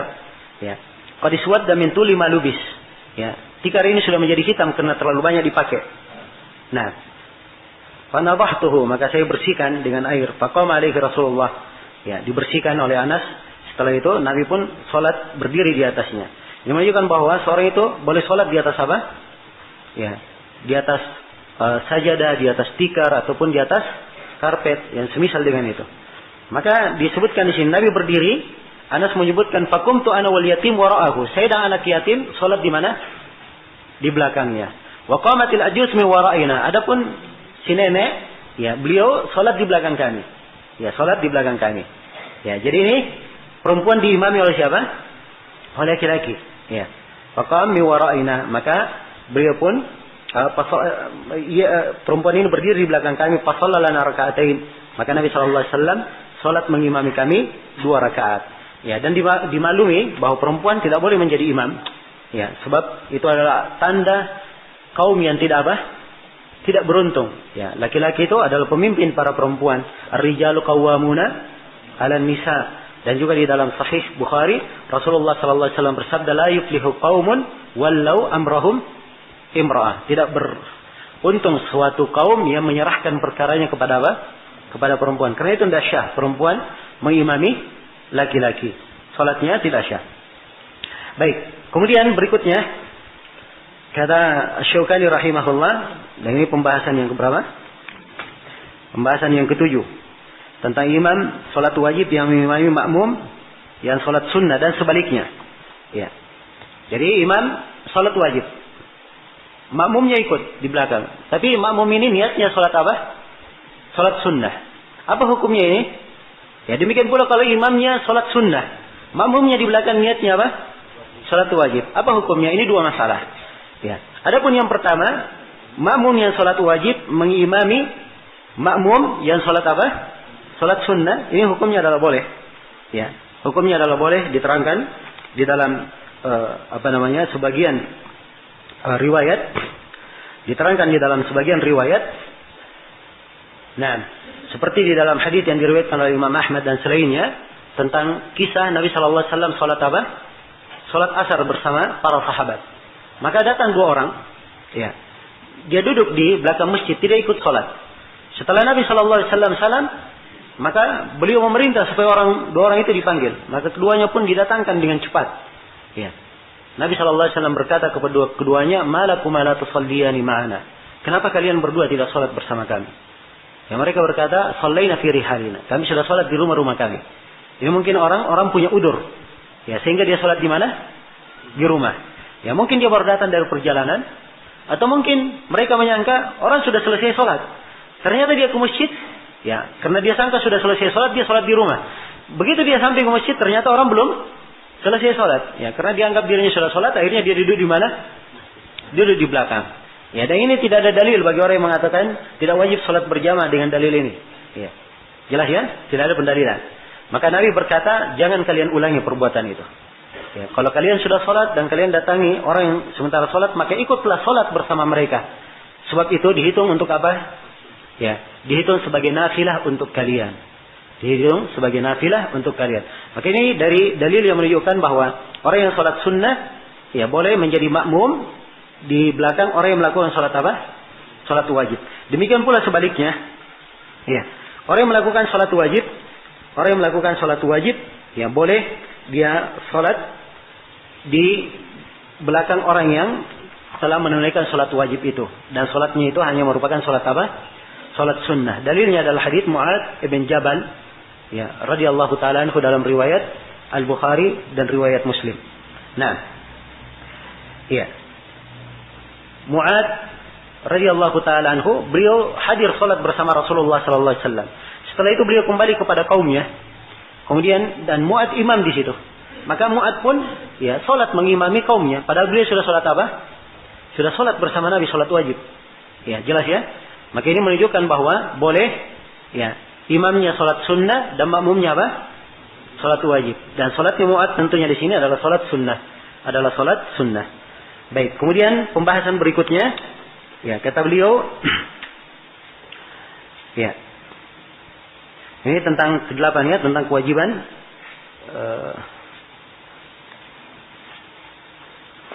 kewajiban mengikuti imam ya terhadap hal yang tidak membatalkan salat, tentang wajibnya mengikuti imam. Baik, kata Syaukani rahimahullah, wa tajibu al-mutaba'ah fi ghairi mubtil, dan wajib mengikuti imam pada perkara yang tidak membatalkan salat. Ya, mengikuti imam itu adalah hal yang sangat disyariatkan. Ya, dan wajib untuk dilakukan, dan diterangkan dalam sejumlah riwayat sabda Nabi sallallahu alaihi wasallam, "Inna maju'ilal imamu apa? Yutamma bih." Sungguhnya imam itu dijadikan untuk diikuti. Ya, sungguhnya imam itu dijadikan untuk diikuti. Nah, ini banyak hadits ya menjelaskan mana-mana yang semisal dengan ini. Iya. Jadi imam asalnya diikuti, tapi diikuti pada hal yang tidak membatalkan salat. Ya, pada hal yang tidak apa? Membatalkan salat. Contohnya misalnya imam di rakaat yang keempat, ya, harusnya dia apa? Duduk tasyahud akhir kan? Tapi imamnya berdiri di rakaat keberapa? Kelima. Diingatkan oleh makmum, subhanallah. Ya subhanallah. Ya imamnya tetap lanjut. Ya. Imamnya berpikir ini makmum keliru semuanya. Dia yakin bahwa dirinya masih di rakaat keempat. Ya. Kalau keadaannya seperti ini, apakah makmum mengikuti imam? Ya, jawabannya tidak boleh. Kalau makmum sengaja ikuti imam, berarti mereka sengaja menambah rakaat yang keberapa? Kelima. Ini membatalkan sholat. Ya, ini apa? Batalkan sholat. Jelas ya, biarkan saja imamnya selesaikan. Ya, itu ijtihad dia. Dia selesaikan rakaat yang kelima. Begitu imamnya salam, barulah mereka ikut apa? Ikut salam. Jelas ya? Atau imamnya misalnya sujud 3 kali. Ya, sujud, duduk lagi. Setelah itu sujud, dia tetap duduk. Setelah itu sujud lagi. Ya, apakah makmum ikut sujud juga? Ya, tidak boleh di sini dia sujud. Kalau dia sengaja sujud, batal sholat mereka. Ya, sebab apa? Dia menambah satu rukun yang tidak ada di dalam tuntunan sholat. Jelas ya? Maka dia biarkan imam sujud. Ya, kalau ditegur nggak mau kembali nih ya. Kalau ditegur tidak mau kembali, biarkan dia sujud. Jelas? Ya, kalau dia berdiri maka ya ikut berdiri bersama imam setelahnya. Ya, jadi ini mana ucapan Imam Asy-Syaukani rahimahullah taala di sini. Kemudian pembahasan berikutnya, pembahasan yang ke-9, ancaman bagi makmum yang mendahului imam. Beliau berkata, tentang ancaman ini kita khususkan di sini pembahasan, ya, karena Syaukani menyebutkan wajibnya mengikuti apa? Imam.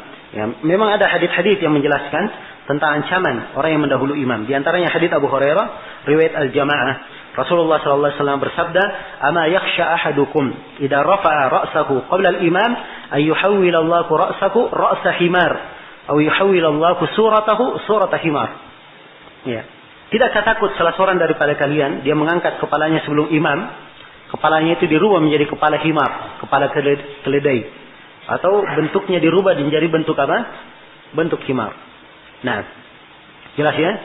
Ini subhanallah sebagian para ulama ya mengisahkan seperti Ibnu Hajar dikisahkan di Fathul Bari, ya ada beliau mendengar atau atas sekelompok ulama mendengar dari seorang guru ini kalau mengajari mereka menyampaikan hadis dia dari belakang hijab, tidak pernah dia tampakkan apa? Tidak pernah dia tampakkan dirinya, ya cuman suaranya aja yang terdengar. Maka begitu muridnya sudah semakin lama dia berguru kepada syekhnya ini, akhirnya si murid berkata, "Ya Syekh, saya ingin melihat engkau." Ya, akhirnya syekhnya juga karena sudah percaya kepada muridnya, maka dia pun menampakkan dirinya dan wajahnya seperti wajah apa? Simar. Dia berkata, "Wahai anakku, ya, hati-hatilah engkau dari menyelisihi hadits Rasulullah sallallahu alaihi wasallam." Saya ketika mendengarkan hadits ini, hadits yang kita bacakan tadi, saya tidak menganggap hal itu adalah hal yang tidak diperhitungkan. Ya, dia sering mendahului imam. Akhirnya terjadilah pada saya apa yang kamu lihat sekarang ini. Ya, apa yang engkau lihat sekarang ini. Subhanallah. Maka ini dari hal yang hendaknya diperhatikan oleh seorang hamba. Menyelisihi ketentuan dari Rasulullah sallallahu alaihi wasallam itu adalah hal yang sangat berbahaya. Semoga Allah Subhanahu wa taala memberikan afiat dan keselamatan untuk kita semua. Iya. Kemudian kata berikutnya kata Imam Syaukani rahimahullah, ya. Dan ini pembahasan yang ke-11, imam tidak boleh mengimami di wilayah atau tentang imam yang ke-10 ya, tentang mengimami makmum yang tidak senang kepada imamnya. Ya. Ini diterangkan oleh Imam Syaukani rahimahullah, kata beliau, "Wala ya'ummur rajulu qauman hum lahu karihun." Dan tidak boleh seorang lelaki mengimami satu kaum ini tidak suka kepadanya. Ya. Ini ucapan Imam Syaukani ini diambil dari sebuah hadis. Ya, diambil dari sebuah hadis, diterangkan dalam banyak riwayat dari beberapa orang sahabat. Ya, dan hadis ini disahihkan oleh Syekh Al-Albani dalam silsilah as-sahihah. Nabi sallallahu alaihi wasallam bersabda, "Man amma qauman wa hum lahu karihun, fa inna salatahu la tujawizu turquwatah." Ya, siapa yang mengimami satu kaum dan kaum itu tidak senang kepada mereka, maka salatnya tidak akan melewati turquwahnya. Iya, jelas ya? Tidak akan melewati turquwahnya. Ini menunjukkan tentang makruhnya orang yang salat mengimami kaum yang tidak suka kepadanya. Maka harusnya seorang imam itu bukan dia mencari ridhonya manusia. Ya, bukan mencari apa? Ridhonya manusia. Tetapi dalam hal-hal yang sifatnya lumrah dan wajar dilakukan oleh Nabi, dia lakukan. Dia beringan untuk manusia. Kalau salat dia ringankan. Jangan sampai dia memperbanyak, akhirnya makmumnya tidak suka kepadanya. Jelas ya? Kalau makmumnya tidak suka kepadanya karena dia adalah orang yang mengikuti sunnah, maka ini lain lagi masalahnya. Ya, ini ketidaksukaan yang tidak boleh diperhatikan. Tapi seorang imam harusnya dia bijaksana dalam hal yang seperti ini. Ya, sebab kadang seorang dia memang mengenal sunnah, tapi kalau dia menjadi imam akan menimbulkan mafsadat lebih besar, maka dia harus mundur dari hal itu. Dia biarkan saja orang lain yang menjadi imam. Ya, kalau memang mafsadatnya lebih besar. Sebab kita punya kaidah irtikab akhaf ad-dararain. Kita menjalani kalau ada dua bahaya, kita ambil bahaya yang paling paling ringan. Diambil bahaya yang paling ringan. Ya, baik. Kemudian berikutnya kata beliau wa yusalli bihim salata akhaffihim. Ya, ini tentang imam itu memperingan salatnya. Nah, dan imamnya mengimami makmum dengan salat yang paling ringan. Ya. Ini dianjurkan oleh Nabi sallallahu alaihi wasallam. Beliau bersabda, "Ya shalla ahadukum linnas falyukhaffif, fa inna fihim ad-dha'ifa was-saqima wal-kabira." Ya, fa idza shalla li nafsihi falyutawil ma syaa. Siapa yang di antara kalian yang salat mengimami manusia, hendaknya dia peringan. Ya. Sebab di belakangnya ada orang yang lemah, ada orang yang sakit, ada orang yang tua. Ya, kalau dia salat sendiri hendaknya dia perpanjang. Ya. Sesuai dengan apa yang dia inginkan. Memperingan salat ini ada dua macam bentuknya. Ada memperingan terus menerus, dan ada memperingan sifatnya di keadaan tertentu dia memperingan. Ya. Memperingan terus menerus ini kalau dia melakukan salat itu sesuai dengan bacaan Nabi. Sebab Nabi mengajarkan bacaan. Beliau ada bacaan ketika salat subuh. Ada riwayat-riwayat apa yang dibaca oleh Nabi. Ada riwayat apa yang beliau baca di salat duhur, salat asar, salat maghrib, salat isya. Maka kalau dia ikuti riwayat tersebut, itu artinya dia sudah memperingan salatnya. Dan tentunya Nabi adalah orang yang paling ringan salatnya. Jadi kalau dia lakukan seperti yang dilakukan oleh Nabi, itu sudah memperingan namanya. Ini dituntut. Dan ini diantara makna memperingan. Dan boleh dia memperingan, dia memilih dari tuntunan itu yang paling ringannya. Yang paling ringannya. Karena itu, ya, wejangan umum yang kebanyakannya disebut oleh fuqaha, ya, di umum, ya, di salat yang dijaharkan, di salat subuh, maghrib dan isya, ya, maka dibaca dari al-mufassal. Dari apa? Ayat-ayat al-mufassal. Al-mufassal itu dari mana? Dari surah Qaf sampai surah apa? Surah Nas. Al-mufassal terbagi tiga. Ada yang panjang, ada yang pertengahan, dan ada yang pendek. Panjangnya dari surah Qaf sampai ke surah An-Naba amma yatasaalun. Ya, terus surah Al-Mursalat. Ya, kemudian pertengahannya dari surah amma yatasaalun sampai ke surah apa? Wal-laili idza yaghsha. Ya, itu yang pertengahannya. Kemudian yang pendeknya dari surah Ad-Duha sampai apa? Ke surah An-Nas. Ya, maka di salat maghrib dia panjang, dia baca dari pendek mufassal. Di salat maghrib. Ya, di salat isya dia baca dari pertengahan mufassal. Ya, dan di salat subuh dia baca dari apa? Panjangnya al-mufassal. Ini sudah ringan kalau dia melakukan hal yang seperti ini. Jelas ya? Dan kadang dilihat makmum yang kadang lebih khusus daripada itu, boleh dia ringankan walaupun kurang daripada itu. Nah, ini yang kadang kita saksikan dan kita lihat seperti di di Masjidil Haram atau Masjid Nabawi. Imam-imamnya rata-rata di waktu-waktu salat mereka ya memperingan salat. Sebab memang kebanyakan ya orang yang hadir ya, apalagi di kondisi berkumpulnya banyak manusia, ini banyak keadaan-keadaan yang sulit terjadi pada sebagian manusia. Karena itu memperingan adalah hal yang hal yang wajar. Ya, karena itu dari kewajiban seorang imam, dia tidak memikirkan dirinya, tapi dia harus pandai melihat kondisi para makmumnya, kondisi jamaahnya. Kalau ada jamaahnya yang sakit, dia tahu, dia lihat, ya, dia kenal. Ya, kalau ada makmumnya yang kurang senang, dia bisa dekati, dia terangkan, dia jelaskan.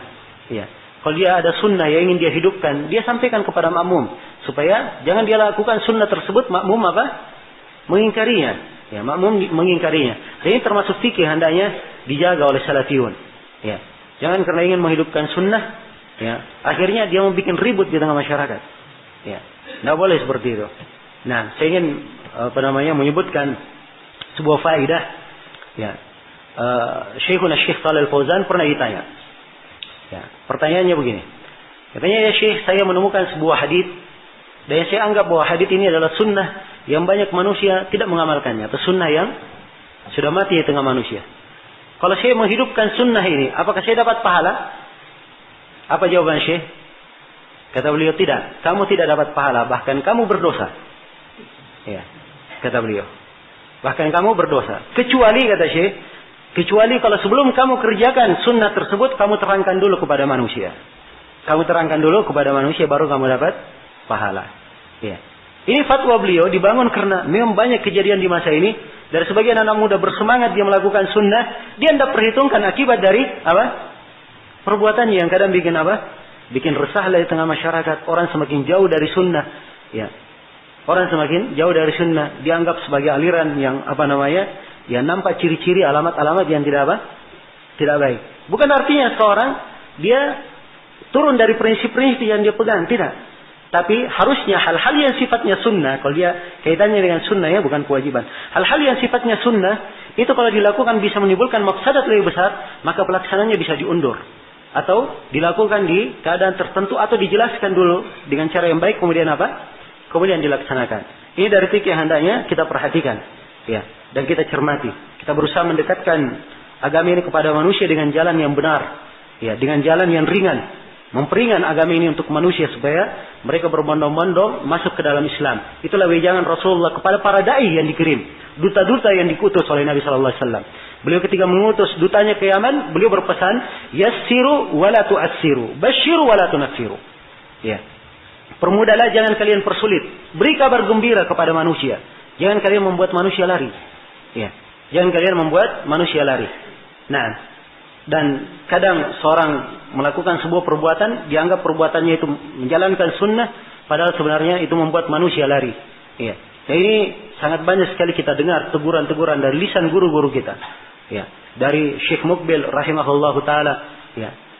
Syekh Rabi', kemudian Syekh Shalih Fauzan, Syekh Abdul Muhsin Al-Abbad, dan selainnya dari para ulama besar di masa ini, menegur perbuatan-perbuatan yang kadang terjadi dari sebagian ikhwah yang sudah mengenal apa? Sudah mengenal sunnah.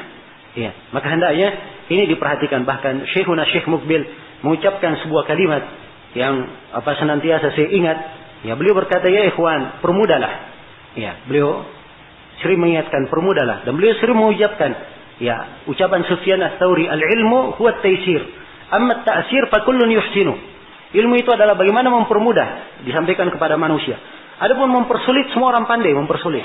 Ya, semua pandai mempersulit. Tapi dia gimana disampaikan ilmu dengan cara yang mudah, adalah ilmu sebenarnya. Dan semua orang pandai seperti itu. Kemudian kata Syekh rahimahullah, hati-hati kalian. Ada orang yang lari dari agama ini, lari dari mempelajari agama disebabkan karena kamu. Sebab kamu juga akan menanggung dosanya. Kamu akan menanggung dosanya. Makanya dari fikih yang hendaknya dipahami dari wijangan-wijangan yang sangat indah, yang bermuara dari Al-Quran dan Sunnah Rasulullah SAW, yang hendaknya kita indahkan dan kita perhatikan. Baik. Kemudian kata Imam Syaukani rahimahullah, wa yuqaddamu sultan wa rabbul manzil, dan didahulukan penguasa itu dan pemilik rumah. Ini sudah kita terangkan ya.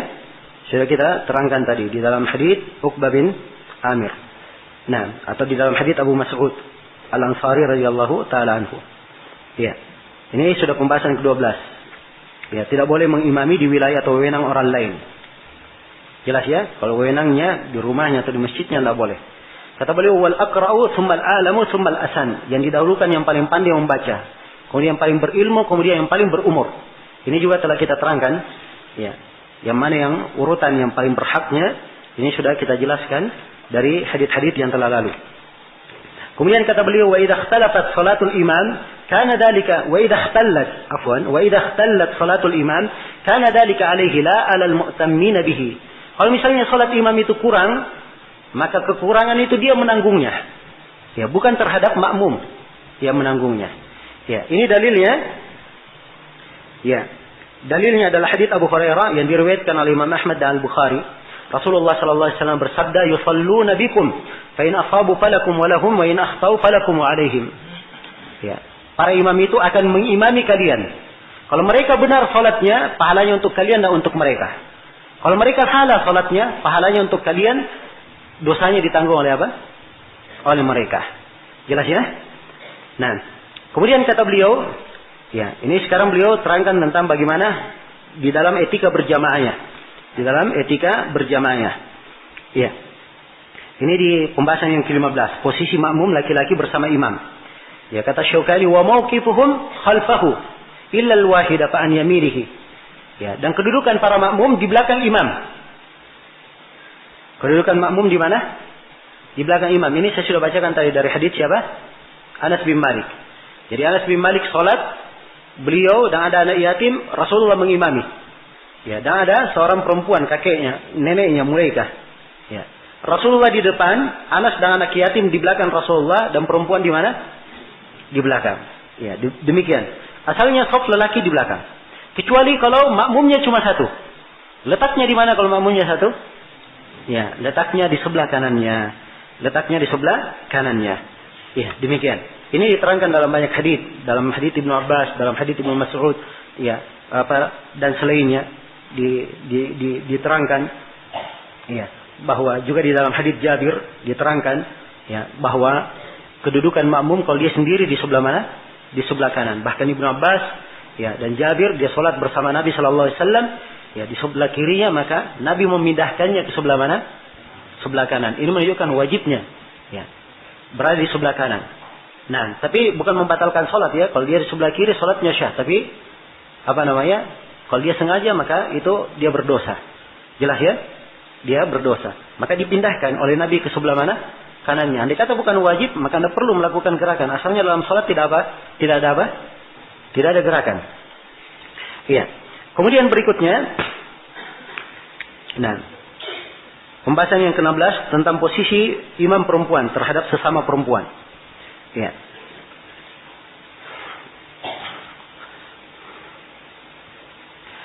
Ya. Baik. Kalau misalnya imam dia sholat sendiri dan makmumnya sendiri juga perempuan. Perempuan di mana? Hah? Ya, perempuan letaknya di mana? Dia di belakang. Ya, karena itu dalam sebuah riwayat yang lain, ya, sebagian sahabat sholat bersama Nabi, dia di sebelah kanan Nabi dan perempuan berada di mana? Berada di belakangnya. Berada di belakangnya. Nah, sekarang posisi perempuan di tengah sesama perempuan. Posisi imam perempuan. Ini bagi para perempuan. Ya. Ada dua kaifiat. Kaifiat yang pertama, ya, sama dengan kaifiat laki-laki. Sebab asalnya laki-laki dan perempuan sama dalam hukum. Itu asal. Laki-laki dan perempuan hukumnya apa? Hukumnya sama. Dan ada cara yang kedua bagi perempuan. Imamnya berada di mana? Berada di pertengahan shaf. Berada di pertengahan shaf, sebagaimana yang dicontohkan oleh Aisyah radhiyallahu taala anha dalam hadits yang diriwayatkan oleh Abdul Razzaq dan diriwayatkan juga dari Ummu Salamah. Dan ini hadits dikuatkan oleh Syekh Al-Albani dari seluruh jalan-jalannya. Iya. Nah, kemudian kata beliau, wa taqdimu wa imamatun nisa wasatus shaf wa taqdimu sufufir rijal thumma sibyan thumma nisa. Ini dalam mengurut shaf. Pertama shaf laki-laki, kemudian shaf anak kecil, kemudian shaf apa? Shaf perempuan. Shaf anak kecil, kemudian shaf perempuan. Ya, tapi di sini ucapan Imam Syaukani rahimahullah, anak kecil dibuat shaf tersendiri, ini dari hal yang perlu ditinjau kembali.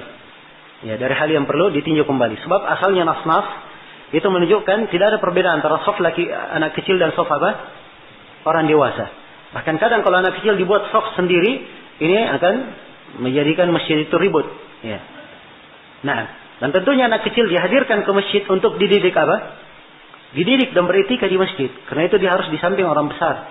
Ya, dia melihat bagaimana orang dewasa sholatnya, bagaimana santunnya di dalam sholat, diberi contoh di dalam sholat tersebut. Jelas, ya? Nah, baik. Ini sudah pembahasan yang berapa? Iya. Pembahasan ke-17 tadi, urutan para makmum. Demikian tadi urutannya. Kemudian pembahasan yang ke-18, siapa yang paling berhak mengisi shaf pertama.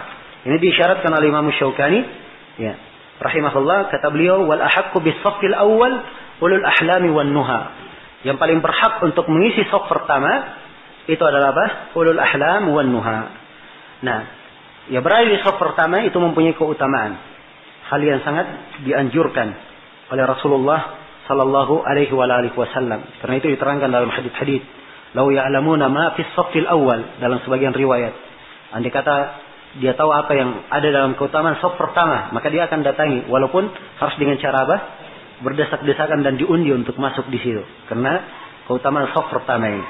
Maka yang paling berhak di shaf pertama ini adalah ulul ahlami wan nuha. Ya, orang yang sudah balik dan dia ulun nuha, orang yang berilmu, punya apa? punya ilmu dan punya akal. Itu yang didahulukan, yang berada di belakang imam. Ya. Dan ada hadis-hadis yang menjelaskan tentang hal ini dari Rasulullah sallallahu alaihi wasallam.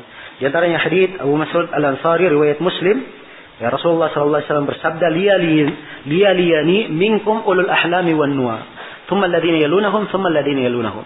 Hendaknya berada di belakang saya di antara kalian ulul ahlami wan nuha. Ya, kemudian setelah mereka, kemudian setelah mereka. Ya, mana ulul ahlami wan nuha di belakang ini ada dua penafsiran. Penafsiran yang pertama, ya ulul ahlami wan nuhanya itu bersegera datang ke masjid supaya dia berada di saf apa? Saf pertama, menduduki saf pertama.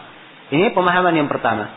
Pemahaman yang kedua, kalau misalnya ya ada saling sudah menunggu jamaah, maka ada ulul ahlami wan nuha di situ yang berada di situ, maka harusnya dia lebih didahulukan ke depan. Dia lebih didahulukan apa? Ke depan. Karena itu sebagian sahabat pernah dia salat, ya. Kemudian dia tarik orang di depannya, kemudian dia maju ke depan. Dia maju ke depan. Ya, dan ini dari perbuatan sahabat ini menunjukkan bahwa ya, orang yang punya kelebihan ilmu, dia harusnya lebih berhak untuk berada di mana? Di depan.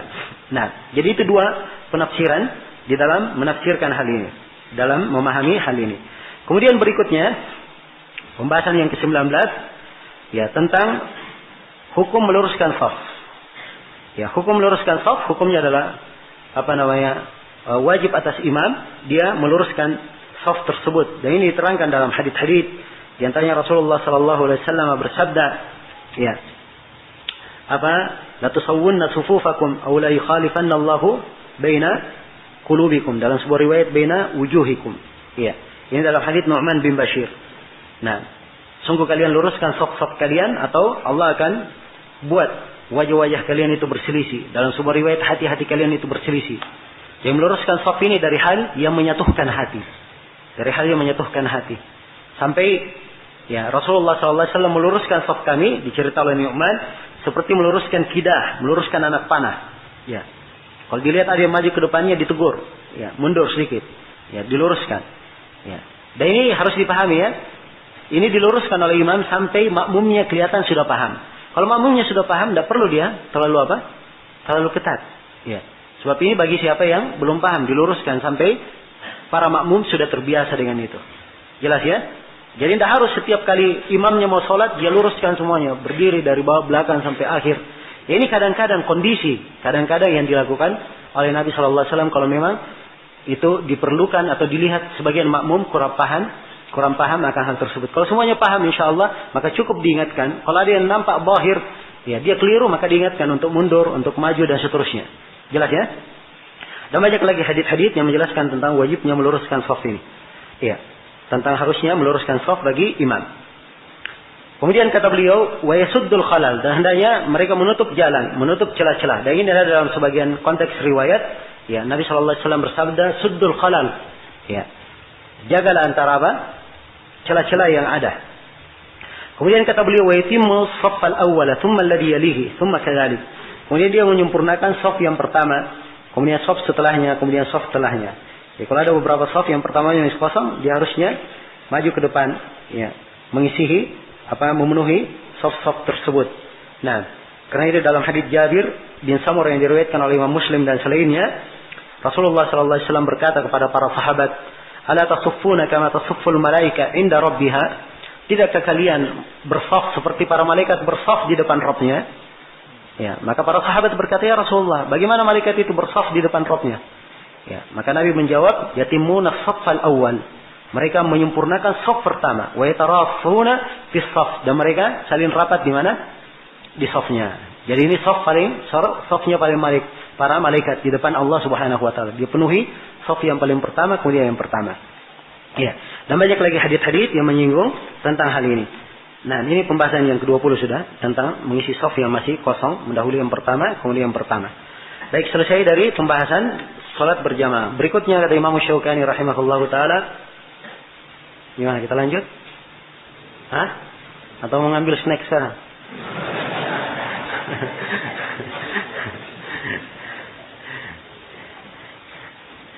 Ya, ini sujud sahwi ya. Sujud sahwi. Allah. puasa. Ya. Insya Allah kita bisa kejar target malamnya insya Allah. Baik, sujud sahwi. Ya, tidak apa-apa insya Allah. Sujud sahwi kita undur setelah sholat maghrib. Saya khawatir kalau saya bahas sekarang nanti kita selesai jam 6:04. Ya, padahal jam 6 itu sudah mepet untuk antum. Baik, saya kira cukup dulu untuk sementara. Insyaallah taala kita sambung setelah salat maghrib. Subhanakallahumma bihamdik, asyhadu an la ilaha illa anta, astaghfiruka wa atubu ilaik. Walhamdulillahirabbil alamin.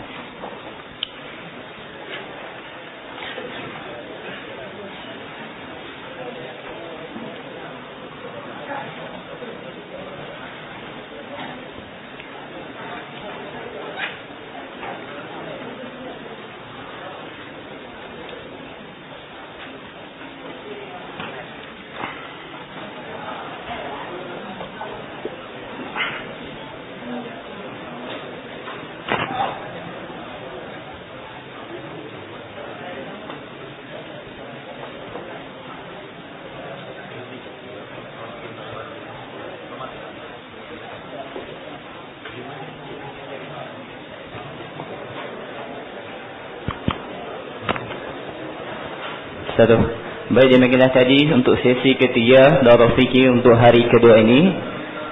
Jadi berhubung sebagaimana yang saya sampaikan Ustaz, antum semua dipersilakan menuju lokasi layanan konsumsi untuk mengambil snack sorenya.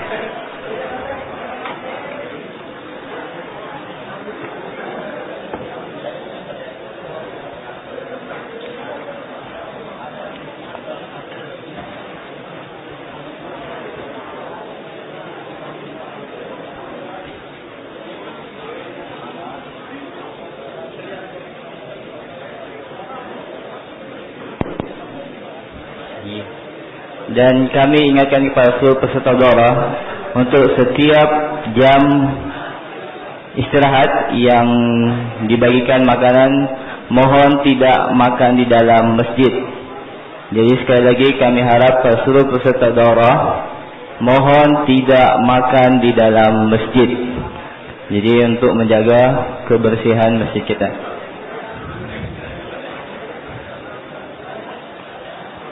Dan kami juga mengingatkan bagi seluruh peserta daurah untuk memperhatikan tata tertib ketika berada di kamar mandi. Jadi mohon tidak membuang sisa-sisa pasta gigi atau shampoo-nya di kamar mandi. Jadi kami mohon kerjasama dari seluruh peserta daurah untuk kembali memperhatikan tata tertib ketika berada di kamar mandi. Demikian penyampaian daripada kami. Jazakumullah khairan atas perhatiannya. Assalamualaikum warahmatullahi wabarakatuh.